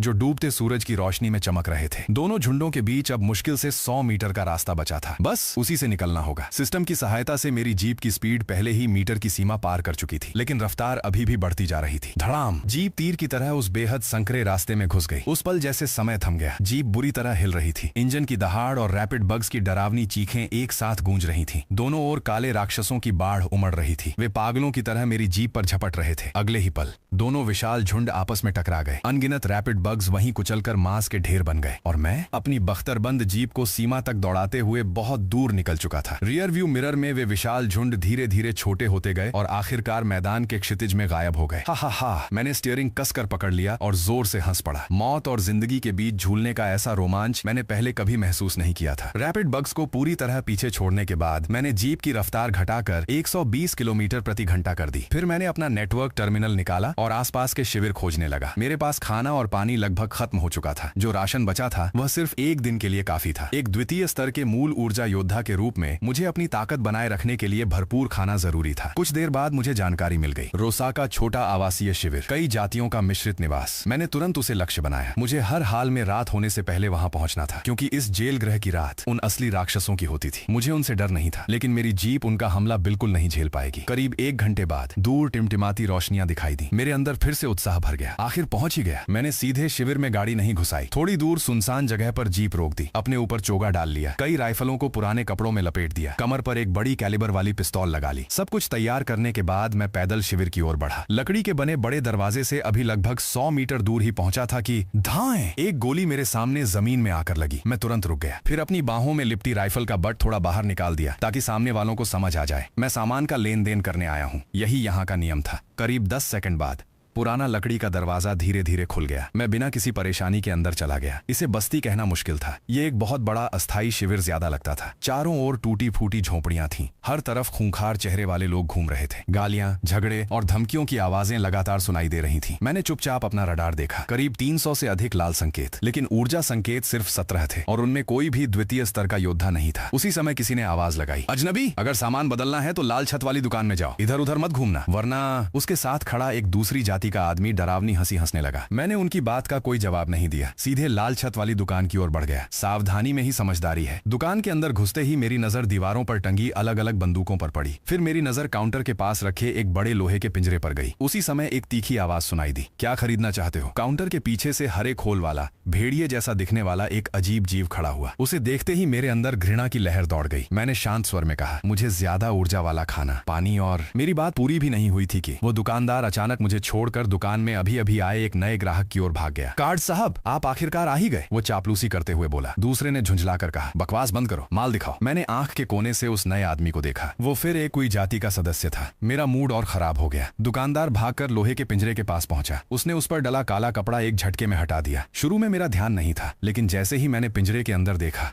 मेरा चेहरा तुरंत जम गया। मेरी आंखें धीरे धीरे ठंडी हो गईं। उस लोहे के पिंजरे में एक दुबला पतला मानव बच्चा सिकुड़कर बैठा हुआ था। दुकानदार मुस्कुराया। मानव बच्चे इस जेल गृह पर बहुत दुर्लभ होते हैं, यकीन मानिए ये आपकी हर जरूरत पूरी करेगा। फिर उसने मेरी ओर मुड़कर झुंझलाकर पूछा, हाँ तुम क्या लेने वाले थे? मैं कुछ पल चुप रहा, फिर धीरे धीरे लंबी सांस छोड़ी। मैंने अपना हुड उतार दिया और शांत आवाज में कहा, तुम लोगों की जान। मेरे शब्द खत्म होते ही स्विश, ठंडी चमक बिजली की तरह लहराई। दुकानदार ने अपना गला पकड़ लिया, अविश्वास से मेरी ओर देखते हुए पीछे लड़खड़ाया, एक मेज से टकराया और जमीन पर गिर पड़ा। कोई जाति का वो आदमी कार्ड्स तुरंत पलटा, कुछ कहने ही वाला था, लेकिन उसके शब्द वहीं रुक गए। उसने देखा जो दुकानदार अभी तक उसकी खुशामद कर रहा था वो खून के तालाब में पड़ा था और दरवाजे पर दोनों हाथों में ब्लेड पकड़े एक मानव युवक खड़ा था। मेरी आंखें बर्फ जैसी ठंडी थीं। एक पल के लिए वो भी ठिठक गया। फिर उसके शरीर से प्रथम स्तर की चरम ऊर्जा फूट पड़ी। वो गरज कर बोला, बहुत बड़ी हिम्मत है तेरी, हमारे कोई गैंग के साथी को मारने की। लेकिन अगले ही पल उसे लगा जैसे पूरी दुनिया घूम गई हो। धुंधली होती नजरों में उसने अपना ही बिना सिर वाला शरीर धीरे धीरे गिरते देखा। मैंने दोनों लाशों की ओर एक बार भी नहीं देखा, सीधे पिंजरे के सामने जाकर बैठ गया। अंदर बैठा छोटा बच्चा डर से कांप रहा था। मैंने शांत स्वर में कहा, अब सब ठीक है, यहीं रुको, थोड़ी देर बाद मैं तुम्हें तुम्हारे घर छोड़ दूंगा। ये वही बात थी जिसे डोरलान जहाज का कप्तान हमेशा कहा करता था। पिंजरे में सिकुड़ा बैठा बच्चा शायद मेरी भलाई महसूस कर चुका था। उसने धीरे धीरे सिर उठाया, लेकिन तब तक मैं उठ चुका था। उसे मेरी सिर्फ सीधी खड़ी पीठ दिखाई दे रही थी और फिर एक चांदी जैसी ऊर्जा की चमक आसमान तक उठ गई। धड़ाम, भीषण धमाकों की आवाजों के साथ पूरे शिविर में अफरा तफरी मच गई। बच्चे ने डर के मारे अपना सिर दोनों हाथों से ढक लिया। बाहर से लगातार आवाजें आने लगी, मुसीबत, हमले के लिए तैयार हो जाओ, उसने ओल्ड गियर को मार डाला, वही है ओल्ड कैपिटल का हत्यारा, गोली चलाओ, गाड़ियां, हमारी सारी गाड़ियां उड़ गई, मारो, हम इतने लोग हैं, इसे घेर लो। चीखें, दर्द, मौत, ये सब आवाजें लगातार गूंजती रहीं। न जाने कितना समय बीत गया। आखिरकार एक परिचित झटके से बच्चा जाग गया। उसे एहसास हुआ कि वो मेरी बाहों में था। वो जगह बहुत गर्म नहीं थी, लेकिन अजीब तरह से सुरक्षित महसूस हो रही थी। मैंने धीमे स्वर में पूछा, क्या तुम्हें अपने घर का रास्ता याद है? मेरी ठंडी लेकिन शांत आवाज उसके कानों में पड़ी। वो कुछ पल चुप रहा, फिर धीरे से सिर हिलाया। हाँ, मैं थोड़ा हैरान हुआ। अभी भी याद है? तो फिर काम आसान हो जाएगा। मेरी आवाज में हल्की राहत और आश्चर्य था। कुछ देर बाद कार का दरवाजा खुलने की आवाज आई। मैंने उसे बहुत सावधानी से सह चालक वाली सीट पर बैठा दिया। जैसे ही उसकी नजर साफ हुई, उसने देखा कि मैं गॉगल्स पहने मुस्कुरा रहा था। मेरे चेहरे पर गर्मजोशी भरी मुस्कान थी। मैंने मुस्कुराकर कहा, आओ छोटी बहन, तुम आगे वाली सीट पर बैठो और बगल में ये वो आपके साथ रहेगा। उसने अपने जीवन में कभी इतना जीवंत इंसान नहीं देखा था, मानो मेरे भीतर भविष्य के लिए अनगिनत उम्मीदें भरी हों। मैं ड्राइवर सीट पर बैठ गया। बाहर से एक बड़ा हैमबर्गर उठाकर अंदर लाया और खुद से बड़बड़ाने लगा, अरे मेरा तो बस चुपचाप थोड़ा सा सामान जुटाने का इरादा था। कौन जानता था कि इन लोगों से पाला पड़ जाएगा और मुझे फिर से अपना पुराना काम शुरू करना पड़ेगा। मैंने कार का दरवाजा बंद किया, हीटर चालू किया, फिर उसे पानी की एक बोतल और एक कंप्रेस्ड बिस्कुट पकड़ा दिया। पहले थोड़ा पेट भर लो, फिर आराम से बताना कि तुम्हारा घर कहाँ है, मैं तुम्हें वहाँ छोड़ दूंगा। छोटी लड़की ने धीरे से कहा, धन्यवाद। मैं मुस्कुरा पड़ा, अरे तुम तो काफी शिष्ट हो। तभी मैंने उसे ध्यान से देखा। वो लगभग 15 साल की थी। दुबली जरूर थी, लेकिन बेहद कमजोर नहीं। उसके चेहरे की बनावट बहुत सुंदर थी। वह ऐसी नहीं लग रही थी जैसे लंबे समय से भूखी रही हो। मैंने मन ही मन सोचा, शायद इस जेल गृह पर इंसानों की संख्या बहुत कम है, इसलिए इनका थोड़ा ख्याल रखा जाता होगा। मैंने देखा कि वह चुपचाप खाना खा रही थी। मैं सीट से टिक गया, आंखें बंद की और अपना व्यक्तिगत पैनल खोल लिया। खिलाड़ी जियांग शाओ, स्तर द्वितीय स्तर, विकास प्रतिशत 4%, प्रतिभा दूत मानव डेटा। उसी समय धीमी सी आवाज ने मेरा ध्यान तोड़ दिया, बड़े भैया मैंने खाना खा लिया। मैंने आंखें खोली, अच्छा ठीक है, अब अपनी पूरी कहानी बताओ। उसकी बात सुनने के बाद कार के अंदर कुछ देर तक गहरा सन्नाटा छाया रहा। न्यू फायर कैंप,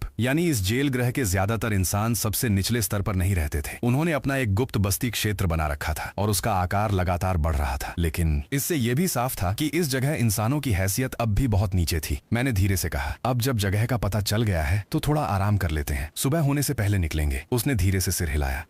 उस रात फिर कोई बात नहीं हुई। सुबह ठीक 10 बजे मैं अपनी बख्तरबंद जीप चलाकर दूर निकल पड़ा। मेरे पीछे बस धुएं से भरे जले हुए खंडहर रह गए। मेरे वहां से जाने के कुछ ही समय बाद 2 सफेद जीपें उस खंडहर के पास वाली पहाड़ी के पीछे आकर रुकी। कुछ लोग बेहद सावधानी से नीचे उतरे। उन्होंने दूरबीन निकालकर सामने का इलाका देखना शुरू किया। वे सभी इंसान थे। उनमें से एक ने पूछा, क्या शियाओशी अभी भी वहां है? दूरबीन पकड़े आदमी ने काफी देर तक कुछ नहीं कहा। आखिरकार उसने उलझन भरे चेहरे के साथ सिर हिला दिया। फिर दूरबीन दूसरे को थमा दी। तुम लोग खुद देख लो। दूसरे दोनों ने जल्दी से दूरबीन पकड़ ली, लेकिन जैसे ही उन्होंने देखा वे वहीं के वहीं स्तब्ध रह गए। रोसाका बस्ती खत्म हो गई? उनमें से एक ने सूखे गले से कहा, ये कैसे हो सकता है? ये तो रेंजिया गैंग का इलाका था। यहाँ कम से कम 2 प्रथम स्तर के शिखर योद्धा तैनात रहते थे। आखिरकार चारों ने जोखिम उठाकर अंदर जाकर देखने का फैसला किया, लेकिन लेकिन जो दृश्य उनकी आंखों के सामने था उसने उनके पूरे शरीर में सिहरन दौड़ा दी। हर तरफ टूटी हुई झोपड़ियां थीं, जली हुई गाड़ियों के ढांचे पड़े थे, अधजली और बुरी तरह क्षत विक्षत लाशें चारों ओर बिखरी थीं। कई तरह के रंगों का खून और तरल पदार्थ पूरी जमीन पर फैला हुआ था। ये किसी लड़ाई का मैदान नहीं था, ये तो पूरी तरह एक तरफा नरसंहार था। स्नाइपर राइफल उठाए आदमी ने गंभीर स्वर में कहा, मौके को देखकर लगता है ये काम किसी द्वितीय स्तर के एलीट योद्धा का है। दूसरे ने घबरा कर कहा, जल्दी देखो, क्या शियाओशी का सिग्नल अभी भी मिल रहा है? कुछ देर बाद जवाब आया, मिल गया, उधर लाल छत वाली झोपड़ी में। चारों तुरंत उसी दिशा में दौड़ पड़े, लेकिन उनके दिल एक साथ भारी हो गए, क्योंकि सिग्नल अभी भी मौजूद होने का मतलब सिर्फ इतना था कि उन्हें शायद सिर्फ उसका ट्रैकर ही मिलने वाला था। वे लाल छत वाली झोपड़ी के अंदर घुसे, लेकिन वहां सिर्फ एक खाली लोहे का पिंजरा पड़ा था। उसके अंदर चुपचाप एक साधारण सा छोटा हेयर पिन रखा हुआ था। चारों कुछ पल तक बिल्कुल खामोश खड़े रहे। फिर उनमें से एक ने धीमे स्वर में कहा, कम से कम अच्छी खबर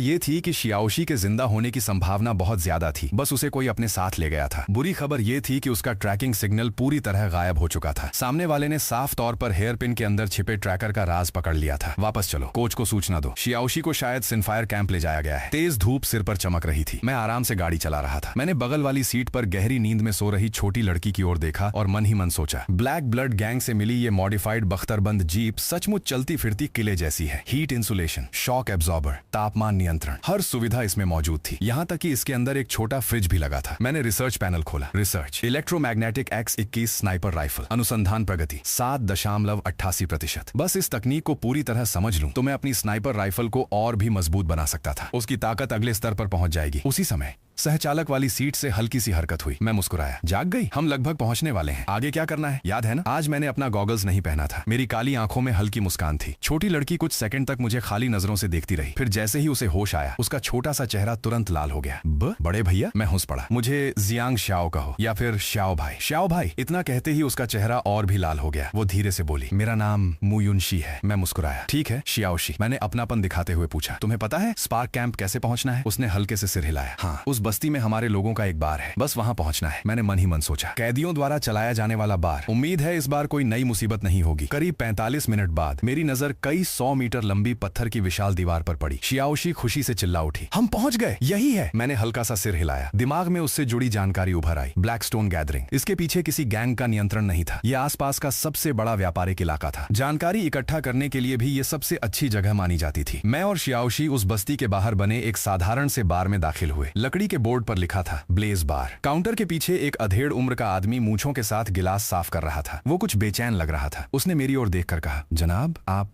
लेकिन उसके बोलने से पहले ही मेरे पीछे खड़ी शियाओशी खुशी से दौड़ पड़ी। Bruce uncle. वो आदमी वहीं जम गया। फिर अगले ही पल खुशी से दौड़कर उसने शियाओशी को कसकर गले लगा लिया। शियाओशी, तुम यहाँ कैसे? तुम्हें कहीं चोट तो नहीं लगी? कुछ देर बाद उसने मेरी ओर देखा। उसकी आंखों में गहरी कृतज्ञता भी थी और ढेर सारे सवाल भी। उसने गंभीर स्वर में कहा, अंदर आइए, बैठकर बात करते हैं। मैंने शियाओशी की ओर देखा। उसने भी मेरी तरफ देखा। हम दोनों ने चुपके से एक दूसरे को आंख मारी। उसी समय एक अस्थायी शिविर में कोई घबराकर दौड़ता हुआ मुख्य तंबू में घुसा। कोच, कोच, शियाओशी मिल गई। अंदर बैठा आदमी तुरंत खड़ा हो गया। कहा, क्या वो सुरक्षित है? हाँ, वो ब्लेज बार में है। रास्ते से गुजर रहे एक प्रथम स्तर के योद्धा ने उसे बचाया। वो आदमी खुशी से भर उठा। बहुत बढ़िया, जल्दी ब्रूस को भेजो। फिर वो अचानक रुका। नहीं, पहले सबको ये खुशखबरी बता दो, शियाओशी मिल गई। कुछ ही मिनटों में पूरे शिविर में खुशी की लहर दौड़ गई। जिस आदमी को सब कोच गिलीमैन कहते थे, उसने आखिरकार राहत की लंबी सांस ली। वो बुदबुदाया, बहुत अच्छा। इस जेल गृह पर हर एक मानव बच्चे का जन्म बेहद अनमोल था। ब्लैकस्टोन बस्ती के बाहर मैं अपनी जीप स्टार्ट करने ही वाला था कि सहचालक वाला दरवाजा अचानक खुल गया। शियाओशी फिर से अंदर आकर बैठ गई। मैंने हैरानी से पूछा, अरे तुम फिर मेरी गाड़ी में क्यों बैठ गई? वो मुस्कुराई,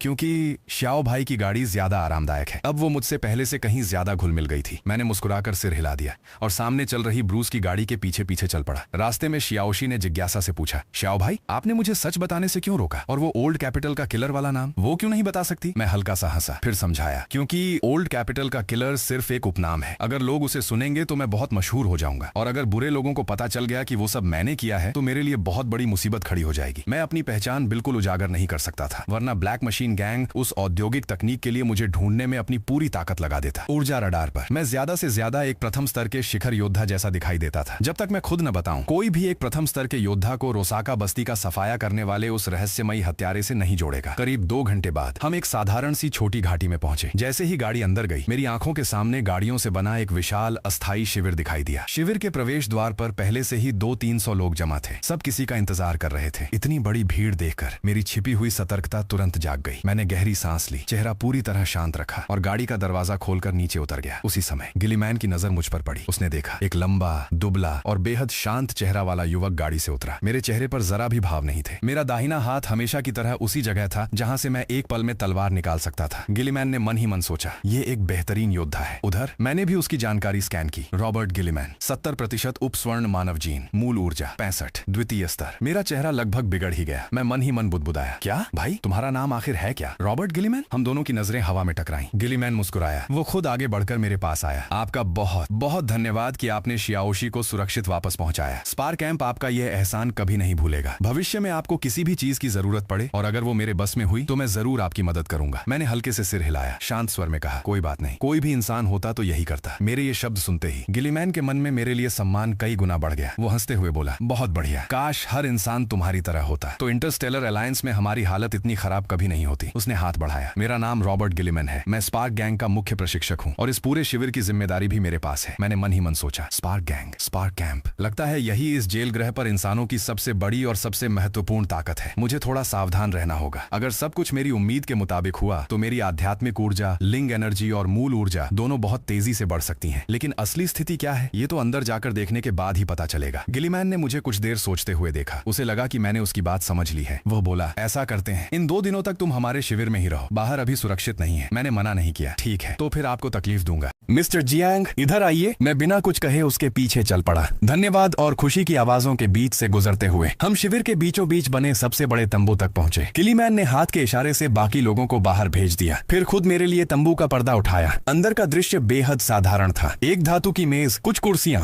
और कोने में रखे गोला बारूद के कई बक्से। वह बोला, बैठिए। उसने मुझे एक कप में पेय भर कर दिया। ये जेल ग्रह की खास चीज है, थोड़ी ताकत वापस आ जाएगी। फिर मुस्कुराकर बोला, बेशक, बाहर वाली असली शराब जैसी बात नहीं है। उसका बाहर कहने का मतलब साफ था। वह पूरे आकाशगंगा संसार की बात कर रहा था। इसके बाद वह बिना किसी भूमिका के सीधे मुद्दे पर आ गया। मिस्टर जियांग, आप शियाओशी को यहाँ तक छोड़ने भर नहीं आए होंगे, है ना? मैंने कप मेज पर रख दिया और सीधे कहा, मैं क्राइम सिटी जाना चाहता हूँ, लेकिन मेरे पास कोई रास्ता नहीं है। मैं जानना चाहता हूँ कि क्या स्टार फायर गैंग इसमें मेरी मदद कर सकता है, और साथ ही मैं वहाँ की मौजूदा स्थिति के बारे में भी कुछ जानकारी चाहता हूँ। यह सही था। नेटवर्क से मिली जानकारी के अनुसार क्राइम सिटी में प्रवेश करने के लिए या तो परिषद की आधिकारिक सिफारिश चाहिए या परिषद द्वारा मान्यता प्राप्त किसी गैंग की पहचान, वरना सिर्फ काला बाजार बचता था। लेकिन वह रास्ता आसान नहीं था। मैं समय और पैसे दोनों बर्बाद नहीं करना चाहता था। वैसे भी इस समय मेरी जेब लगभग खाली थी। गिलीमैन मेरी बात सुनते ही सब समझ गया। वह तुरंत बोला, कोई समस्या नहीं, संयोग से हमारे गैंग का एक आदमी 2 दिन में वापस आने वाला है। तब तुम सीधे उसके साथ क्राइम सिटी चले जाना। मैं पहले ही उसे सब समझा दूंगा। मैंने उसके शब्दों पर ध्यान दिया। वह मुस्कुराया। इतनी सी बात है, शियाओशी की जान के सामने यह कुछ भी नहीं। उसने हाथ हिलाया, फिर आगे बोला, और जहाँ तक क्राइम सिटी की स्थिति की बात है, असल में तुम्हें अलग से पूछने की भी जरूरत नहीं पड़ेगी। जैसे ही तुम अंदर जाओगे। वह सिर हिलाकर बोला, सीधी भाषा में कहूँ तो यह ब्लैक रैप गैंग और क्राइम सिटी काउंसिल के बीच की लड़ाई है। पहले वालों के पास पैसा और हथियार हैं, जबकि दूसरे वालों के पास भारी संख्या में लोग हैं। हुई गैंग और बाकी छोटे गैंग सब काउंसिल के पालतू कुत्ते हैं। दोनों पक्ष लगभग हर दिन शहर के अंदर और बाहर लड़ते रहते हैं। बाकी ज्यादातर झगड़े भी इन्हीं दोनों पक्षों के इर्द गिर्द घूमते हैं। जहाँ तक हम इंसानों की बात है, हमें तीसरा पक्ष समझ सकते हो। क्राइम सिटी काउंसिल हमेशा से हमारे स्टार फायर गैंग को जड़ से उखाड़ना चाहती है, लेकिन आखिर में सब कुछ फायदे के लिए ही है। मेरी आंखें हल्की सिकुड़ गईं। इस जेल ग्रह पर ऐसा क्या है जिसके लिए ये लोग इतना लड़ रहे हैं? मैंने तुरंत उसकी बात का सबसे महत्वपूर्ण हिस्सा पकड़ लिया। लगता था यह स्टार फायर गैंग उतना साधारण नहीं था जितना दिखाई देता था। गिलीमैन का चेहरा गंभीर हो गया। उसने कहा, क्राइम सिटी पहुंचने के बाद बेहतर होगा कि भीड़ भाड़ वाली जगहों पर अपनी वह पहचान उजागर मत करना, खासकर इसलिए क्योंकि तुम अभी केवल प्रथम स्तर के योद्धा हो। मैंने शांत स्वर में कहा, समझ गया, लेकिन मन ही मन मैंने उसकी चेतावनी को बहुत गंभीरता से नहीं लिया। 2 करोड़ कैदी, ऊपर से सत्ता के मुख्य लोग इंसानों से नफरत करते थे। एक सामान्य प्रथम स्तर के योद्धा के लिए यह सचमुच नरक जैसी कठिनाई थी। लेकिन अफसोस, मैं कोई सामान्य इंसान नहीं था, एक परफेक्ट शिकारगा। मैंने मन ही मन सोचा, अगर थोड़ा सावधान रहूं तो मेरी आध्यात्मिक शक्ति और मूल ऊर्जा दोनों बेहद तेजी से बढ़ सकती हैं। बेशक असल स्थिति कैसी थी यह अंदर जाने के बाद ही पता चलता। गिलीमैन ने मुझे सोच में डूबा देखकर समझा कि मैंने उसकी बात गंभीरता से सुन ली है। वह बोला, ऐसा करो, अगले 2 दिन यहीं कैंप में रहो, बाहर रहने से यहाँ ज्यादा सुरक्षित हो। मैंने इनकार नहीं किया। ठीक है, फिर तुम्हें परेशान करना पड़ेगा। पलक झपकते ही शाम हो गई। पीला सूरज धीरे धीरे क्षितिज के पीछे डूब रहा था। कैंप के सामने अलाव जल चुके थे। मैं अपनी बख्तरबंद जीप की छत पर बैठा था। मेरे दिमाग में लगातार अलग अलग आंकड़े घूम रहे थे। मैं सोच रहा था, FT मिश्र धातु की जगह कौन सी धातु इस्तेमाल करके एक योग्य वस्तु बनाई बनाई जा सकती है, लेकिन काफी सोचने के बाद भी कोई जवाब नहीं मिला। आखिरकार मैंने हार मानकर सिर उठा लिया। मेरी नजर चहल पहल से भरे कैंप पर गई। यह जगह रोसाटा जैसे अराजक शिविर से बिल्कुल अलग थी। यहाँ जिंदगी की खुशबू थी। लोग मांस भून रहे थे, डिब्बा बंद खाना गर्म कर रहे थे। कुछ बच्चे एक योद्धा के पीछे खड़े होकर उसकी नकल करते हुए हथियार चलाने की प्रैक्टिस कर रहे थे। यह दृश्य देखकर मेरे मन में पहली बार एक सवाल उठा, क्या ये लोग सचमुच अपराधी हैं? ये किसी अपराधियों के झुंड जैसे बिल्कुल नहीं लग रहे थे, बल्कि एक संगठित और अनुशासित समुदाय जैसे लग रहे थे। श्याओ भाई, नीचे से श्याओशी की आवाज आई। छोटी लड़की दोनों हाथों में धातु का खाने का डिब्बा पकड़े हुए थी। वह पंजों के बल खड़ी होकर उसे मेरी तरफ बढ़ाने की कोशिश कर रही थी। माँ और आंटियों ने मांस बनाया है। मैंने उसकी नजर का पीछा किया। अलाव के पास एक शांत और सौम्य महिला मेरी ओर देख रही थी। जब उसने मुझे अपनी ओर देखते पाया तो उसने हल्के से सिर झुकाकर अभिवादन किया। मैंने वापस शियाओशी की ओर देखा। उसकी चमकती आंखें देखकर मैं मुस्कुरा पड़ा। अच्छा, मैंने खाने का डिब्बा ले लिया। जैसे ही उसे खोला, मांस की तेज खुशबू नाक में भर गई। मैंने कुछ ही कौर में खाना खत्म कर दिया। हालांकि मेरा पेट पूरी तरह नहीं भरा था, लेकिन मन में एक अजीब सी संतुष्टि थी। बहुत लंबे समय बाद मैंने इंसानों द्वारा बनाया गया ढंग का खाना खाया था। अगर यह जगह जेल गृह न होती तो ऐसी जिंदगी भी बुरी नहीं है। तभी पीछे से आवाज आई, मिस्टर जियांग। मैंने पीछे देखा। वही युवा आदमी जिसकी पीठ पर स्नाइपर राइफल थी मेरी ओर आ रहा था। उसने मुझे आधी बोतल शराब दी। उसके चेहरे पर कृतज्ञता के साथ थोड़ी झिझक भी थी। मेरा नाम एल है। शियाओशी के हेयर क्लिप में लगा ट्रैकर मैंने बनाया था। मुझे वह याद था। मैं मुस्कुराया। अच्छा काम किया था, काफी अच्छी तरह छिपाया था। अगर मेरी छठी इंद्रियां थोड़ी तेज न होती तो शायद मैं भी उसे नहीं ढूंढ पाता। मैंने तो पहले उसे कोई साधारण पुर्जा समझ लिया था, लगभग फेंक ही दिया था। वह थोड़ा शर्माते हुए बोला, धन्यवाद। उसने मेरे सम्मान में शराब का एक घूंट लिया, फिर जल्दी से वापस चला गया। मैं मुस्कुराते हुए दूर डूबते सूरज की ओर देखने लगा। ठीक है, इन 2 दिनों को छुट्टी ही समझ लेता हूँ, लेकिन शांत दिन 2 दिन से ज्यादा नहीं टिके। तीसरे दिन दोपहर में मैंने एक पिस्तौल पूरी तरह खोलकर उसके सारे पुर्जे सामने रखे हुए थे। तभी किलीमैन की आवाज आई, mister Jiang, star fire gang के लोग पहुंच गए हैं। 1 घंटे बाद निकलेंगे, तैयार हो जाइए। मेरी आंखों में तुरंत चमक आ गई। मेरे दोनों हाथ बिजली की गति से चले। Click click click. कुछ ही पलों में सारे पुर्जे दोबारा एक पूरी पिस्तौल में बदल गए। आखिरकार क्राइम सिटी। मैं तुरंत कैंप के केंद्रीय क्षेत्र में पहुंचा। वहां काले चोगे में लिपटी एक महिला खड़ी थी। उसका चेहरा साफ दिखाई नहीं दे रहा था। वह किलीमैन की बातें ध्यान से सुन रही थी। इंस्ट्रक्टर, चिंता मत कीजिए, मैं सब कुछ ठीक से संभाल लूंगी। उसकी आवाज बेहद गंभीर थी। वह थी शे लिन। किलीमैन ने मुझे देखते ही परिचय कराया। मिस्टर जियांग, ये शे लिन है, हमारे स्टार फायर गैंग की आंतरिक मामलों की अधिकारी। आगे ये तुम्हें क्राइम सिटी ले जाएंगी। तुम्हारी पहचान का प्रमाणीकरण भी यही करवाएंगी। शे लिन ने सिर उठाया। हुड की छाया के नीचे से उसकी आंखें उत्सुकता से मुझे देख रही थी। शायद वह मन ही मन सोच रही थी, इतना जवान, ऊपर से इतना खुशमिजाज और खुला स्वभाव, क्या यह सचमुच अपराधी है? कहीं यह भी हमारी तरह किसी खास वजह से यहाँ तो नहीं फंसा? मैंने मुस्कुराकर कहा, नमस्ते मिस चेलिन, आगे आपको परेशान करना पड़ेगा। मेरे चेहरे पर चमकदार मुस्कान थी। मैं भूला नहीं था, यह एक जेल गृह था। मैं यहाँ पूरी जिंदगी नहीं रहने वाला था। चेलिन शायद मेरे स्वभाव से थोड़ी प्रभावित हुई। उसने सिर हिलाया। हुड की छाया में उसका चेहरा साफ नहीं दिखाई दे रहा था। वह बोली, शियाओशी को बचाने के लिए धन्यवाद, लेकिन निकलने से पहले मुझे तुम्हें चेतावनी देनी होगी। हाल में क्राइम सिटी में हम इंसानों के प्रति दुश्मनी लगातार बढ़ती जा रही है। यहाँ तक कि द्वितीय स्तर के योद्धाओं के लिए भी स्थिति स्थिर नहीं है। तुम्हारा अभी वहाँ जाना बहुत खतरनाक होगा। मैंने बिना हिचकिचाए जवाब दिया। चेतावनी के लिए धन्यवाद, लेकिन नहीं थी। कियानली कुछ सेकंड तक चुप रही, जैसे उसने हल्की सी सांस ली हो। फिर बोली, अगर ऐसा है तो चलने की तैयारी करते हैं। मैं जाने ही वाला था कि अचानक मुझे कुछ याद आया। मैंने अपनी बख्तरबंद जीप की ओर इशारा करते हुए कहा, ये गाड़ी और इसमें रखे हथियारों का ढेर, इन्हें तो शहर के अंदर नहीं ले जा सकते। क्या आप लोग इन्हें खरीद लेंगे? गिलीमैन आगे बढ़कर गाड़ी देखने लगा। उसने सिर हिलाया। क्वालिटी अच्छी है, काला बाजार कीमत का 80% देंगे, कुल 30,000 अपराध मुद्रा। क्या कहते हो? मैंने तुरंत कहा, सौदा मंजूर है। 30,000 अपराध मुद्रा। लगता था इसकी खरीदने की ताकत काफी अच्छी थी। मुझे याद आया, रोसाटा बस्ती में इतना जोखिम उठाकर भी मैं मुश्किल से 10,000 से थोड़ा ज्यादा ही इकट्ठा कर पाया था। बिना किसी मोल भाव के सौदा हो गया। मैंने अनमने मन से शियाओशी को अलविदा कहा। फिर उसकी माँ ने मेरा हाथ पकड़कर लगभग 3 मिनट तक लगातार धन्यवाद दिया। आखिरकार मैं कियानली की लाई हुई दूसरी बख्तरबंद गाड़ी में बैठ गया। जैसे ही दरवाजा बंद हुआ, मैं एक पल के लिए ठिठक गया। ड्राइविंग सीट पर बैठा आदमी कोई और नहीं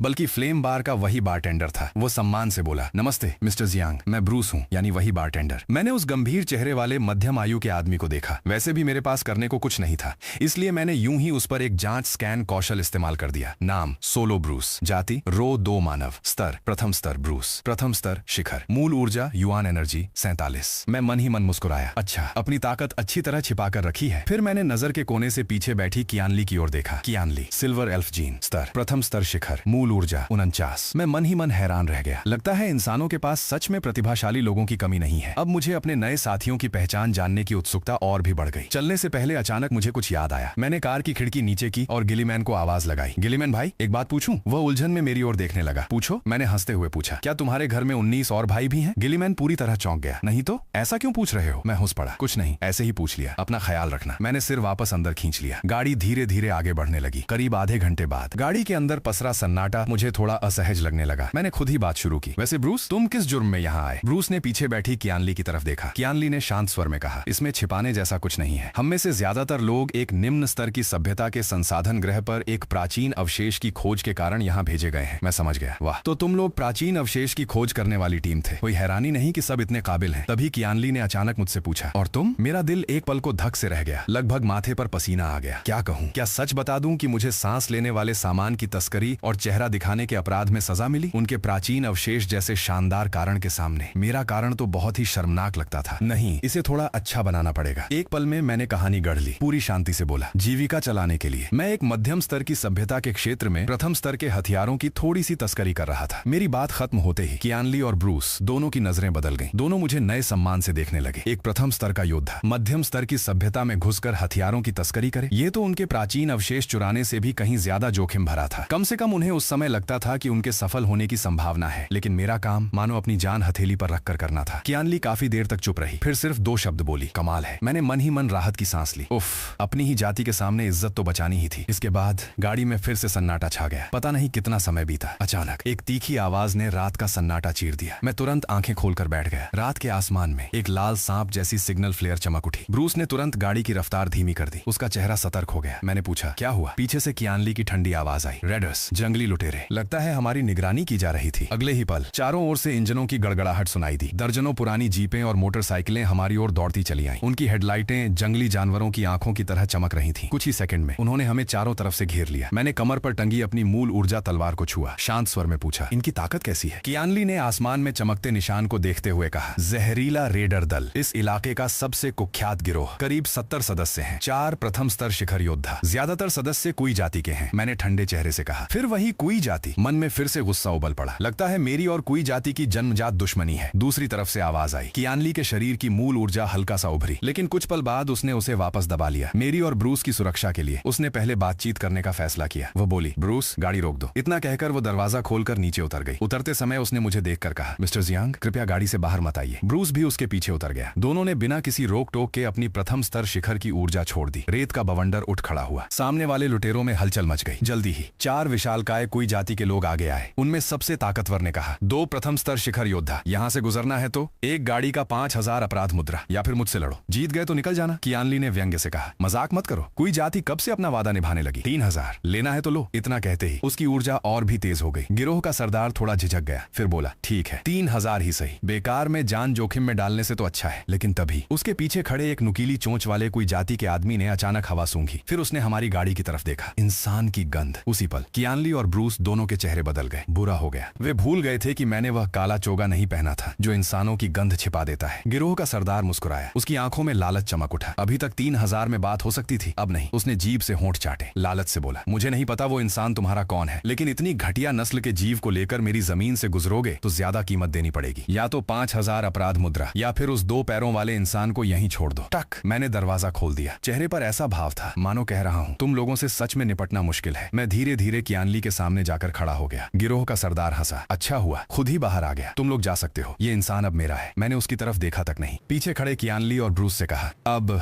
बस अपना ख्याल रखना। मैंने जेब से अपना टर्मिनल गॉगल निकाला। एक हाथ से उसे चेहरे पर लगा लिया। चारों ओर पीली हवा गरजने लगी। मेरी बात पूरी भी नहीं हुई थी कि मैं अपनी जगह से गायब हो चुका था। जहां मैं खड़ा था वहां केवल 1 मीटर चौड़ा गड्ढा रह गया। सरदार को कुछ समझ आता उससे पहले ही मेरी मुट्ठी उसकी छाती पर पड़ चुकी थी। वो तोप के गोले की तरह उड़कर पीछे खड़ी गाड़ियों में जा गिरा। बाकी लोग संभल भी नहीं पाए थे कि ठंडी चमक की 2 धारियां हवा चीर गईं। 2 और प्रथम स्तर शिखर कोई योद्धाओं के सिर उसी पल धड़ से अलग हो गए। सिर्फ एक ही मुठभेड़ में 4 सरदारों में से 3 मारे गए और एक गंभीर रूप से घायल हो गया। पूरा मैदान सन्न रह गया। उसी समय मेरा थंडर फ्लोटिंग कैनन उड़ता हुआ बाहर आया। वह मेरे गॉगल से जुड़ गया। धड़ाम धड़ाम धड़ाम, बिना एक शब्द बोले नीली ऊर्जा किरणें हवा को चीरती हुई निकलने लगी। एक एक करके जीपें आग के गोले बन गईं। मैं लगभग 100 किलोमीटर प्रति घंटे की रफ्तार से दुश्मनों के बीच घुस गया। मेरी दोनों ऊर्जा तलवारें मौत का बवंडर बन चुकी थीं। अब जाकर वे छोटे लुटेरे समझ पाए कि क्या हो रहा है। वे डर से चीखते हुए भागने लगे, लेकिन अब बहुत देर हो चुकी थी। ये सब सिर्फ 10 सेकंड के भीतर हुआ। कियानली और ब्रूस स्तब्ध खड़े थे। उनकी आंखों के सामने एक तरफा नरसंहार चल रहा था। ब्रूस की आवाज कांप रही थी। मिस्टर जियांग, क्या आप सच में प्रथम स्तर के योद्धा हैं? बाहर की दुनिया क्या अब इतनी बदल चुकी है? उधर जब कियानली ने मेरे चेहरे पर वही पहचान वाला गॉगल देखा तो उसके मन में एक ऐसा ख्याल आया जिस पर उसे खुद भी यकीन नहीं हो रहा था। उसने अविश्वास से फुसफुसाया, ओल्ड कैपिटल का किलर? वही ओल्ड कैपिटल का किलर। ब्रूस भी उसी पल सब समझ गया। ब्रूस भी समझ गया। वो युद्ध भूमि के बीच मुझे देखता रह गया। मैं जिस तरह बेधड़क जिंदगियां काट रहा था, उसका जरा भी मेल पिछले 2 दिनों वाले उस धूप जैसी मुस्कान वाले खुश मिजाज युवक से नहीं बैठता था। आखिर वो तो वही किंवदंती था जिसके बारे में कहा जाता था कि इस ग्रह पर उतरने के बाद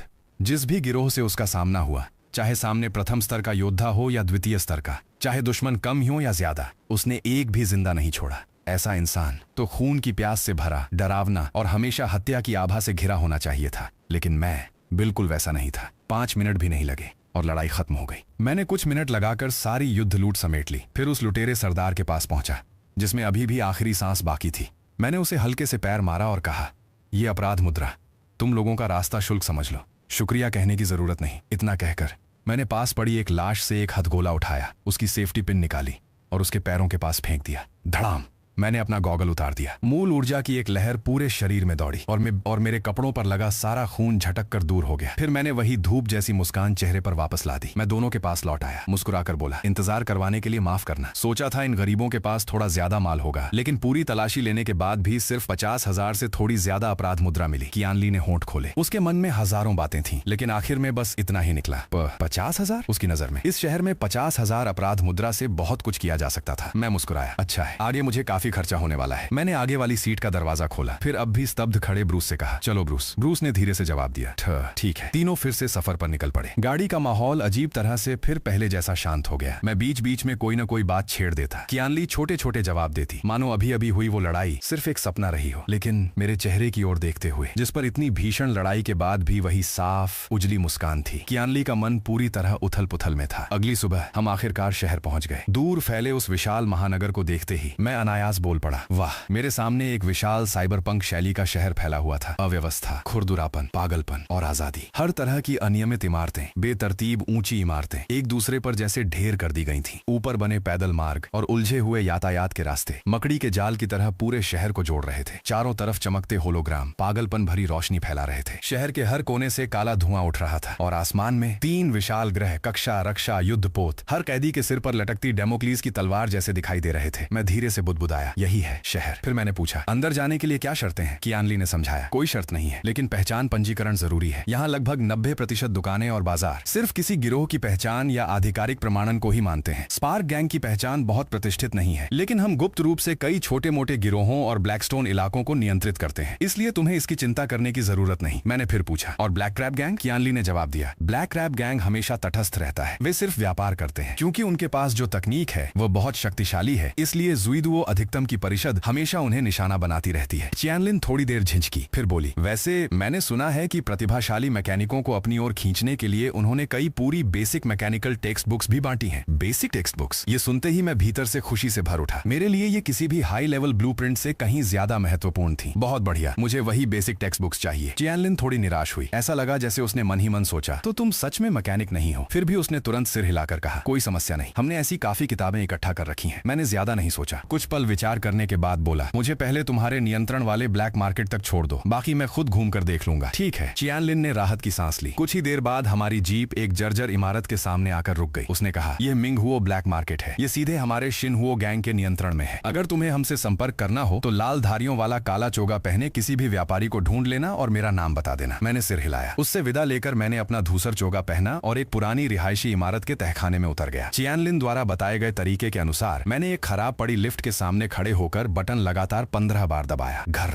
लिफ्ट का दरवाजा धीरे धीरे खुल गया। दरवाजा खुलते ही शोर शराबे की लहर ने मुझे पूरी तरह घेर लिया। मेरे सामने एक विशाल भूमिगत परित्यक्त शॉपिंग मॉल था। चारों तरफ दुकानें, स्टॉल और तरह तरह की अजीबोगरीब जातियों के लोग दिखाई दे रहे थे। मैंने चारों ओर नजर दौड़ाई। ज्यादातर स्टॉलों पर बंदूकें, हथियार और कवच बिक रहे थे। सिर्फ गिनी चुनी दुकानों पर ही हथियारों और उपकरणों की मरम्मत की जा रही थी। यह साफ दिख रहा था कि इस जगह मैकेनिकों की बहुत ज्यादा कद्र थी। ब्लैक मशीन गैंग की स्थिति याद करते ही मेरे मेरे मन में धीरे धीरे एक योजना बनने लगी। मैं मन ही मन मुस्कुराया, क्यों ना मैं भी इसी ब्लैक मार्केट में एक मैकेनिकल मॉडिफिकेशन की दुकान खोलूं। हालांकि ब्लैक ब्लड गैंग को लूटकर पैसे कहीं ज्यादा तेजी से मिल सकते थे, लेकिन फिलहाल थोड़ा संभल कर चलना ही बेहतर था। रात में जर्ग जाति का शिकार, दिन में दुकान खोलकर पैसे कमाना और साथ ही मैकेनिकल ज्ञान सीखकर मैकेनिक की क्षमता बढ़ाना। योजना पूरी तरह तैयार थी। मैं अपनी इस परफेक्ट योजना से बेहद संतुष्ट था। अब तक मुझे इस शहर के ब्लैक मार्केट की अच्छी खासी समझ हो गई थी। सीधी बात कहूं तो ये एक ऐसा ग्रे जोन था जिसे सरकार चुपचाप मंजूरी देती थी, लेकिन उसके मामलों में दखल नहीं देती थी। अकेले लड़ने वाले छोटे गैंग, जिसके पास भी कोई ऐसा सामान होता जिसे खुलेआम नहीं दिखाया जा सकता, वो सब यहाँ आकर बेचते थे। यहाँ क्राइम कॉइन जुइंसू की खरीदने की ताकत मेरी उम्मीद से कहीं ज्यादा थी। एक साधारण बंदूक सिर्फ कुछ दर्जन सिक्कों में मिल जाती थी, अच्छी वाली भी कुछ 100 सिक्कों की थी। लेकिन जैसे ही किसी चीज के साथ युआन एनर्जी शब्द जुड़ जाता, उसकी कीमत आसमान छूने लगती। सबसे घटिया प्रथम स्तर का युआन एनर्जी हथियार भी हजारों में बिकता था। और जहां तक मैकेनिकल रिपेयर और मॉडिफिकेशन की बात थी, वो तो कमाई का सबसे बड़ा जरिया था। सिर्फ एक राइफल की मरम्मत करने का शुल्क ही आधी नई राइफल की कीमत के बराबर होता था। यहाँ मैकेनिकों की जिंदगी सचमुच बहुत आरामदायक थी। मैं मन ही मन हिसाब लगाने लगा। मैकेनिकल मॉडिफिकेशन की दुकान खोलना सबसे बेहतरीन विकल्प था। न सिर्फ पैसे कमाऊंगा, बल्कि यह मेरी पहचान छिपाने का भी एक शानदार तरीका होगा। आखिर कौन सोच सकता है कि वो कुख्यात ज्यूदू किलर गॉड इसी सबसे बड़े ब्लैक मार्केट में छिपकर एक साधारण मैकेनिक की दुकान चला रहा होगा। बेशक दुकान तो खोलूंगा, लेकिन अगर किसी अच्छी चीज की जरूरत पड़ी तो मैं उसे ईमानदारी से खरीदने वाला नहीं था। आखिर मैं जेल में आ ही चुका हूँ। अगर यहाँ भी नियम कायदे निभाने लगूं तो फिर यहाँ आने का क्या मतलब। वैसे भी यहाँ सब अपराधी हैं, फिर भला शरीफ बनने का नाटक किस लिए। सीधे लूटो और काम खत्म। ये सोचते ही मेरे दिमाग में एक और विचार आया, अगर सीधे ब्लैक ब्लड गैंग को ही लूट लूं तो क्या ज्यादा असरदार नहीं होगा।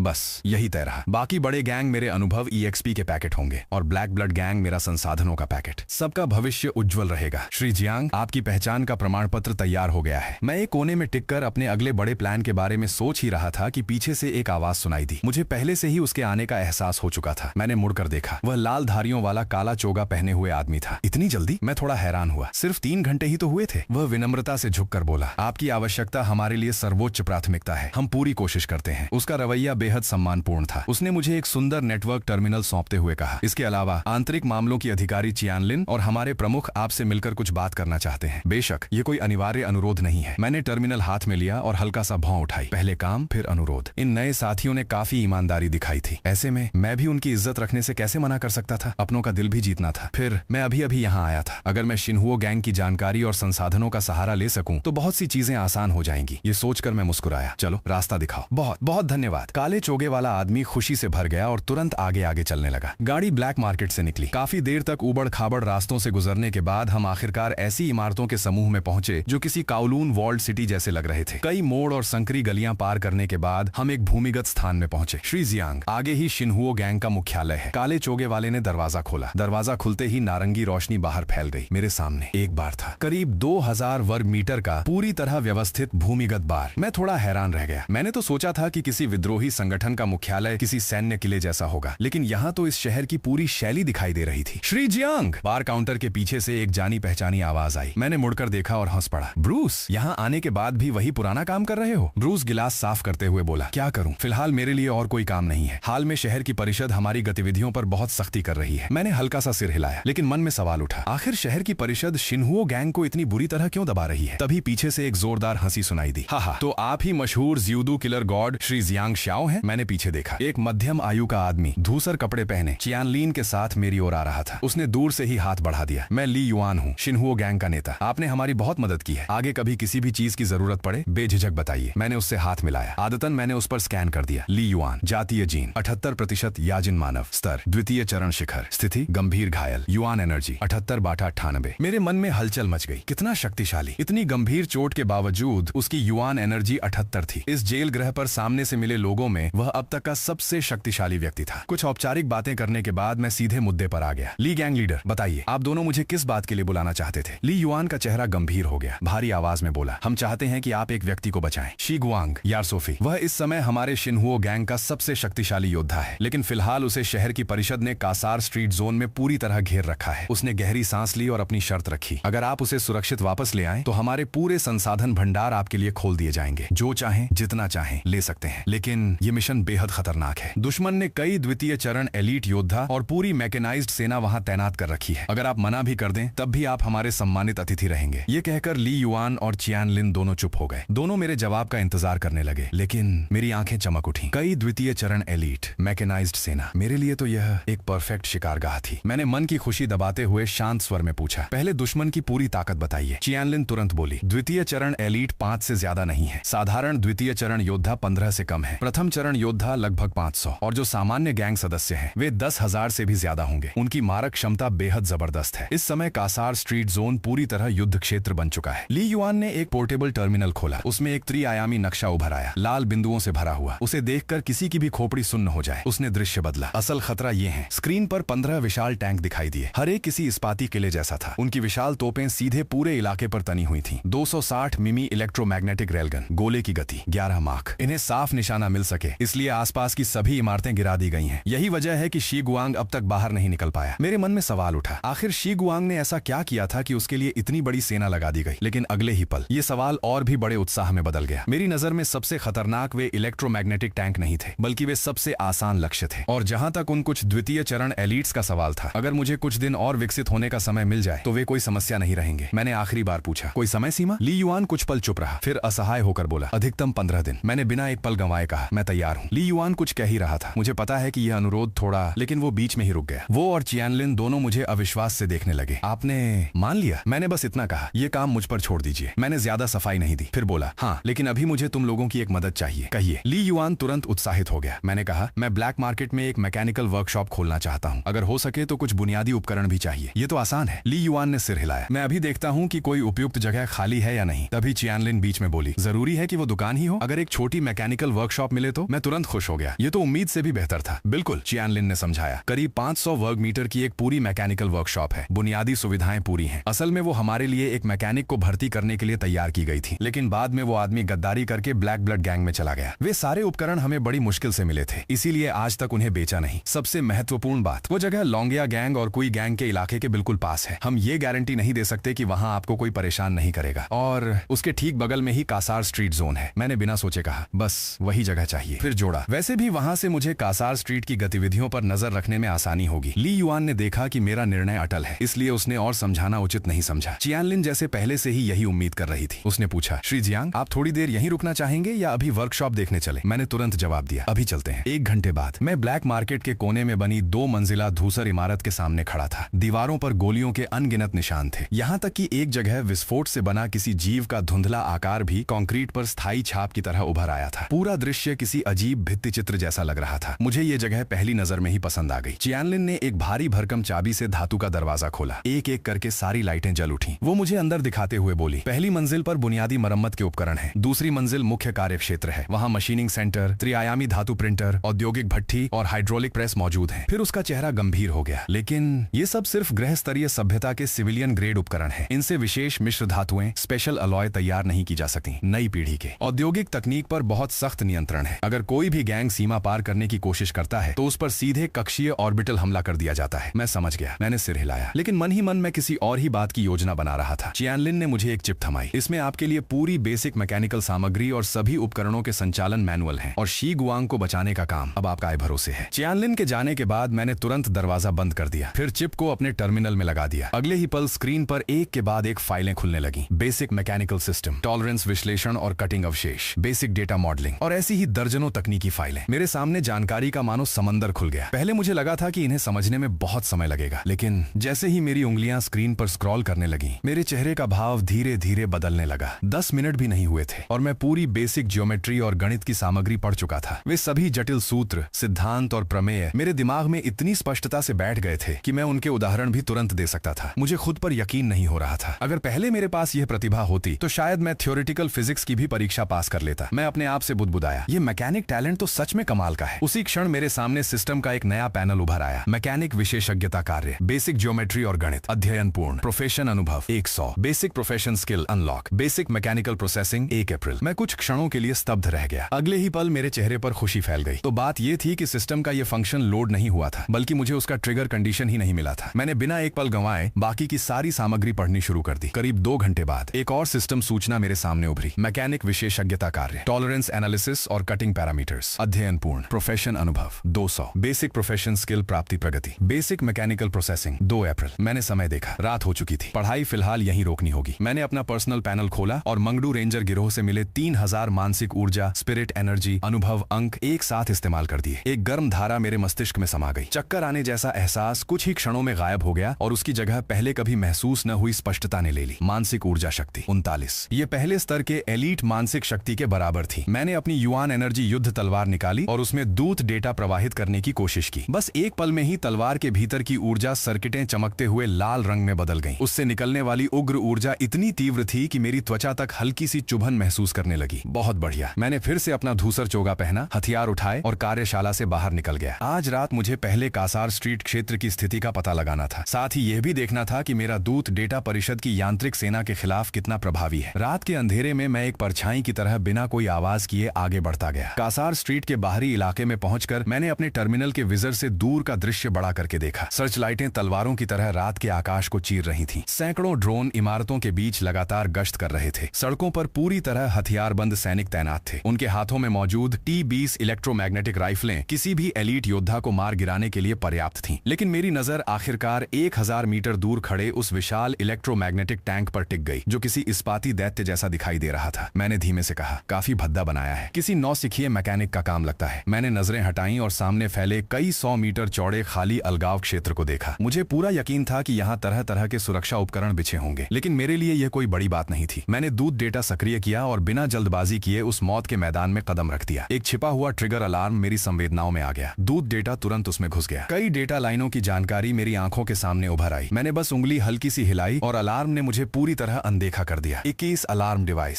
7 इंफ्रारेड सेंसर, 34 कंपन संवेदी बारूदी सुरंगें। मैं मन ही मन मुस्कुराया। इतने सारे जालों से भरे उस इलाके को मैं ऐसे पार कर गया जैसे वहां कोई खतरा ही न हो। बीच बीच में सिर्फ सर्च लाइट की रोशनी से बचना पड़ता था। दुश्मन की निगरानी सीमा पूरी तरह समझ लेने के बाद मैं और भीतर नहीं गया। मैं तुरंत वापस मुड़ गया। ब्लैक मार्केट के पास लौटते समय रास्ते में मिले लगभग 20 मूर्ख अपराधियों को भी खत्म कर दिया। इससे मेरी युआन ऊर्जा और मानसिक ऊर्जा दोनों में थोड़ा सा इजाफा हो गया। भोर होने पर मैं कार्यशाला लौट आया। इसके बाद का पूरा समय मैं पूरी तरह ज्ञान के समुद्र में डूब गया। दोपहर तक लगातार कई सिस्टम सूचनाएं आने लगी। आखिरकार सभी शर्तें पूरी हो गईं। पेशेवर विशेषज्ञता कौशल प्राप्त हुआ। Basic mechanical processing LV1। मैंने बिना झिझक अपना पूरा प्रोफेशन अनुभव उसी में लगा दिया। कौशल का स्तर लगातार बढ़ता गया। Basic mechanical processing LV5। यांत्रिक वस्तुओं के निर्माण की दक्षता 15%। अनावश्यक सामग्री की खपत 15%। उसी समय X-21 इलेक्ट्रोमैग्नेटिक स्नाइपर राइफल पर मेरा शोध भी पूरा हो गया। शोध परियोजना पूर्ण। विशाल मात्रा में तकनीकी ज्ञान मेरे दिमाग में उमड़ पड़ा, लेकिन मैंने पाया कि उसका लगभग 2/3 हिस्सा मेरी समझ से बाहर था, क्योंकि मेरे पास उससे भी निचले स्तर का मूलभूत ज्ञान नहीं था। मैंने तुरंत डेटाबेस खोला और सैद्धांतिक विद्युत चुंबकत्व, अनुप्रयुक्त विद्युत चुंबकत्व तथा पारंपरिक ऊर्जा नियंत्रण एवं रूपांतरण की सामग्री ढूंढ निकाली। अगले 4-5 दिनों तक मैं पूरी तरह कार्यशाला में ही बंद रहा। रात में केवल शिकार करने बाहर निकलता, बाकी पूरा समय पढ़ाई, गणना और मॉडल तैयार करने में बिताता। आखिरकार दर्जनों टर्मिनलों को एक साथ जोड़कर पूरे 1 दिन और 1 रात तक डेटा परीक्षण करने के बाद मैंने जरूरी सामग्रियों की सूची तैयार की और उसे चैनलिंग को भेज दिया। ज्यादा देर नहीं लगी, चैनलिंग खुद सारे पुर्जे लेकर आ गया। उसी समय उसने कहा, मेयर का भी संदेश है। उसने मेरी कार्य मेज पर पूरी तरह खुली और अलग अलग हिस्सों में बंटी स्नाइपर राइफल को देखा। उसकी आंखों में हल्की हैरानी झलकी, लेकिन उसने गंभीर स्वर में कहा, 2 दिन पहले न्यू पार्टी ने कुछ डेटा तकनीकों पर लगी पाबंदियां हटा दी हैं। तकनीक अब लगभग सतही सभ्यता के अंतिम दौर के स्तर तक पहुंच गई है। प्रमुख को चिंता है कि परिषद अब बड़ी संख्या में बुद्धिमान निगरानी प्रणालियां लगाएगी। उन्होंने पूछा है कि क्या आपको स्थान बदलने की जरूरत है। सतही सभ्यता का अंतिम दौर। मैंने राहत की सांस ली। हाथ का काम रोकने की भी जरूरत नहीं समझी। जरूरत नहीं, वे मेरा कुछ नहीं बिगाड़ सकते। मैं मजाक नहीं कर रहा था। मेरे दिमाग में मौजूद तकनीकी सिद्धांत और दूत डेटा मिलकर पृथ्वी युग की सूचना तकनीक से निपटना बेहद आसान बना देते थे। चैनलिंग ने और कुछ नहीं कहा, वह चुपचाप देखता रहा। डेटा प्रणाली से मिली मेरी अद्भुत शारीरिक नियंत्रण क्षमता के सहारे मैं लगातार वेल्डिंग, असेंबली और उपकरणों का एकीकरण करता रहा। आखिरकार मेरे हाथों में एक काले चांदी रंग की बेहद खूबसूरत और सुव्यवस्थित स्नाइपर राइफल जन्म ले चुकी थी। उसकी बॉडी पर नीले बैंगनी ऊर्जा सर्किट ऐसे चमक रहे थे जैसे किसी काले ड्रैगन की नसें हों। मैंने संतोष से उसे उठाया और मुस्कुराकर कहा, अब से तुम्हारा नाम ब्लैक ड्रैगन होगा। Black dragon sniper rifle, X-21 के संशोधित संस्करण से निर्मित। इसका प्रदर्शन X-24 से थोड़ा बेहतर था। विशेष संकुचित गोलियों के साथ ये द्वितीय स्तर के सामान्य योद्धाओं को भी मार सकती थी। चैनलिंग ने प्रशंसा भरी आवाज में कहा, बहुत ही शानदार बंदूक है। मैंने ब्लैक ड्रैगन को हाथ में उठाया और मुस्कुराकर पूछा, आज रात मेरे साथ इसकी असली परीक्षा लेने चलोगे? इसकी ताकत कैसी है? चैनलिंग ने पूछा। कहाँ चलना है? सीधे कासार स्ट्रीट। उसकी आवाज हैरानी से भर गई। उसे विश्वास ही नहीं हो रहा था कि मैं इतना पागल हो सकता हूँ। ये बहुत जोखिम भरा है। अगर इलेक्ट्रोमैग्नेटिक टैंक ने तुम्हें लॉक कर लिया तो?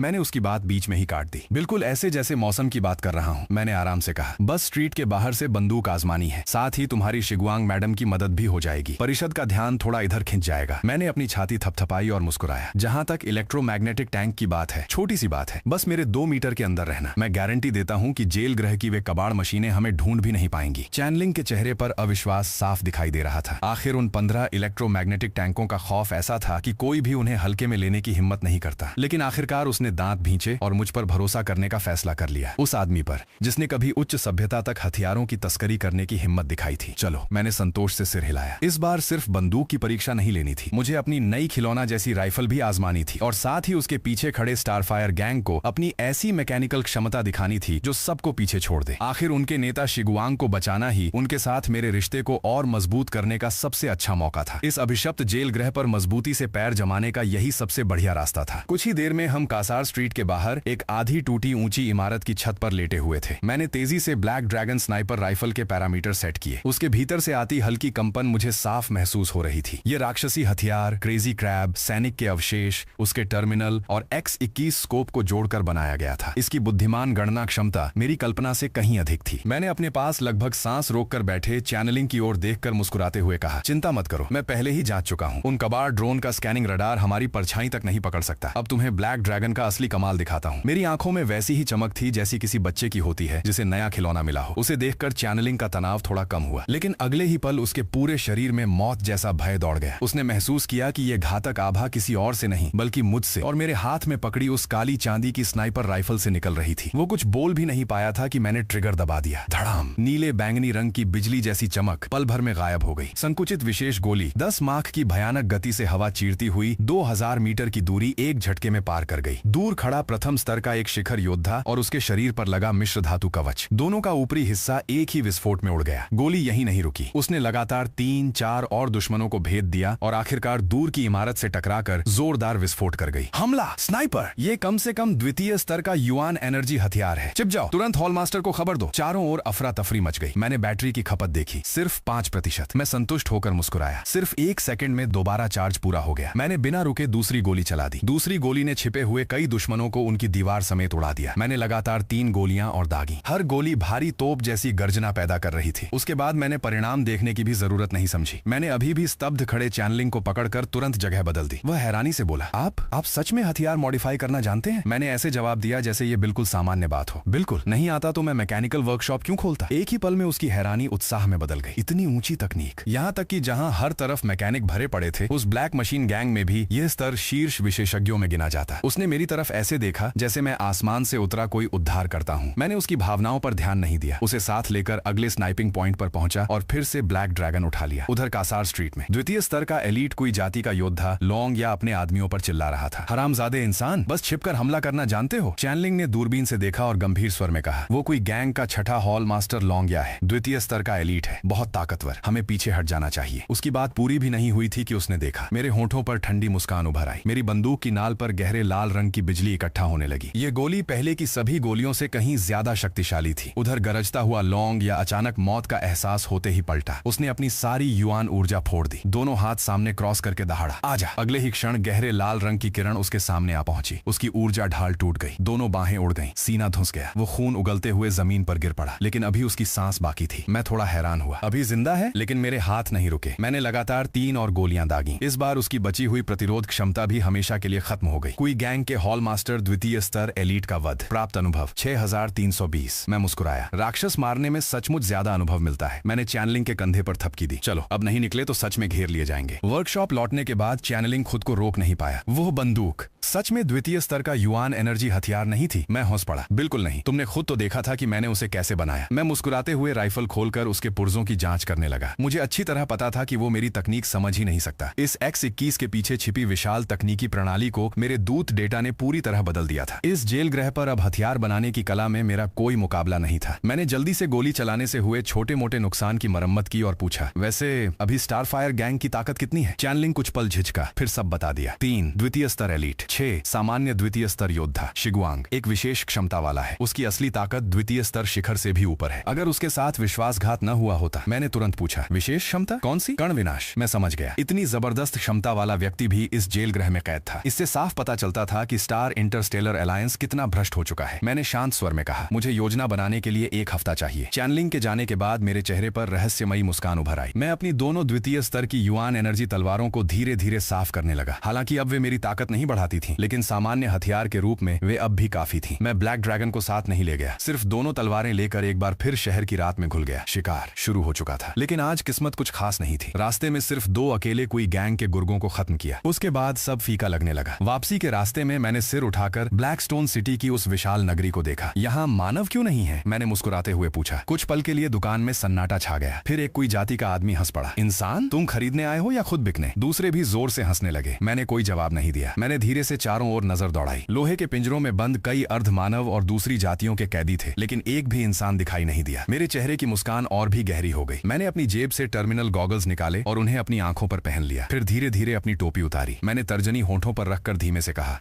पूरा हॉल एकदम शांत हो गया। मैंने सामने खड़े कोई जाति के लोगों की तरफ देखा और मुस्कुराते हुए फिर पूछा, मैं बस इतना जानना चाहता हूँ, यहाँ इंसान क्यों नहीं है? क्या कोई जाति के इस अवैध व्यापार में ग्राहकों को अपना सामान खुद लेने आना पड़ता है? धड़ाम, एक भयानक धमाके के साथ पूरा मुख्य दरवाजा और उसके बाहर खड़े 2 बदकिस्मत पहरेदार दोनों ही विस्फोट की भयंकर ताकत से उड़ गए। पूरा एविल सोल मार्केट एक पल के लिए हिल उठा। अनगिनत निगाहें हैरानी से कोई गैंग की उस दुकान की ओर मुड़ गईं। कौन है जो ब्लैक मैकेनिकल गैंग के बाजार में इतना बड़ा तमाशा कर रहा है? क्या उड़ाई गई दुकान तो कोई गैंग की है? ये तो पागल हो गया है। सबकी दहशत भरी निगाहों के बीच मैं धधकती आग की परवाह किए बिना धीरे धीरे लपटों से बाहर निकला। मेरे हाथ में एक लाश घिसट रही थी, जिसके शरीर में अब जिंदगी का कोई निशान नहीं था। वो यहीं तैनात द्वितीय श्रेणी का कोई योद्धा था। तू कौन है? 3 मीटर लंबा, आधा इंसान आधा मशीन बना बाजार का निरीक्षक गुस्से से दहाड़ा। उसके शरीर से द्वितीय श्रेणी एलीट के बराबर की भयावह शक्ति पूरी तरह फूट पड़ी। मैं कौन हूँ? मैंने लाश को यूं ही एक तरफ फेंक दिया और सिर उठाया। जैसे ही मेरी आंखों पर लगे वही परिचित टर्मिनल गॉगल्स उसकी नजर में आए, उसकी पुतलियां सिकुड़ गईं। लेकिन अब बहुत देर हो चुकी थी। छन्न, तलवार की एक चमक के साथ उसका विशाल सिर हवा में उछल गया। द्वितीय श्रेणी सामान्य ब्लैक मैकेनिकल गैंग सुपरवाइजर का वध। 1780 अनुभव अंक प्राप्त हुए। मैं हल्का सा मुस्कुराया। लगता है इस शहर में मेरा नाम काफी मशहूर हो चुका है। उसी क्षण चांदी जैसी चमक वाली फ्लोटिंग गन आग के बीच से निकलकर मेरे पास आकर हवा में मंडराने लगी। अब जबकि शुरुआत कर ही दी है, तो फिर इसे पूरी तरह खत्म करते हैं। बुरा हो गया, वो वही तो है, रक्षक संहारक। मैं उस गॉगल्स को पहचानता हूँ। अगले ही पल थंडर फ्लोटिंग कैनन की गर्जना ने रात का सन्नाटा चीर दिया। नीली ऊर्जा किरणें मौत की दरांती की तरह भीड़ में भागते दुश्मनों को एक एक कर काटने लगी। मैं तोप के गोले की तरह अपराधियों की सबसे घनी भीड़ में घुस गया। मेरी दोनों ऊर्जा तलवारें धुंधली परछाइयों में बदल गईं और पल भर में तेज रफ्तार कत्लेआम शुरू हो गया। तभी 2 और द्वितीय श्रेणी के योद्धा आसमान से उतरकर मुझे रोकने आ पहुंचे। ब्लैक मैकेनिकल गैंग के इलाके में तबाही मचाने की हिम्मत कैसे हुई? उनकी बात पूरी भी नहीं हुई थी कि तलवार फिर चमकी। दोनों लाशें जमीन पर धड़ाम से गिर पड़ी। मैंने चारों ओर नजर दौड़ाई। उन तीनों यांत्रिक लाशों से स्टार कोर मॉड्यूल तुरंत निकाल लिए और फिर मैं रात के अंधेरे में साए की तरह गायब हो गया। जल्द ही एक खबर ने पूरे अपराध नगर में सनसनी फैला दी। रक्षक संहारक ने एविल सोल मार्केट का सफाया कर दिया। 4 द्वितीय श्रेणी के योद्धा मारे गए, सैकड़ों लोग मारे गए या घायल हुए। पूरा अपराध नगर मेरे नाम की वजह से पूरी रात जागता रहा। इसी दौरान मैकेनिकल वर्कशॉप के अंदर मैंने चियानलिंग की घबराई हुई कॉल काट दी। फिर संतुष्टि के साथ अपना पर्सनल पैनल खोला। कुल अनुभव अंक 10231। मैंने बिना किसी हिचकिचाहट के सारे अनुभव अंक अपनी आध्यात्मिक शक्ति में लगा दिए। एक ही बार में उसे प्रथम श्रेणी के शिखर स्तर तक पहुंचा दिया। अपने शरीर में उमड़ती नई शक्ति और अपने चारों ओर लगभग 4-5 मीटर तक फैली अदृश्य डेटा धारा को महसूस करते हुए मैंने संतोष से सिर हिलाया। अब बारी थी शिगुआंग को बचाने की योजना बनाने की। मैं अच्छी तरह जानता था कि सीधे इलेक्ट्रोमैग्नेटिक टैंक पर हमला करना आत्महत्या होगी। असली मुश्किल ये थी कि कड़ी निगरानी के बीच शिगुआंग को कैद करके कहां रखा गया है, इसका सही पता कैसे लगाया जाए। मेरी नजर काफी समय से मेरे साथ रहे उस टर्मिनल गॉगल्स पर जा टिकी। शायद इसे इस तरह इस्तेमाल किया जा सकता है। अगले 6 दिनों तक मैं पूरी तरह एकांत में रहा। अपनी सारी ऊर्जा मैकेनिकल मॉडिफिकेशन में लगा दी। छठे दिन की सुबह मैंने मेज पर रखी तीनों बंदूकों को संतुष्टि से देखा।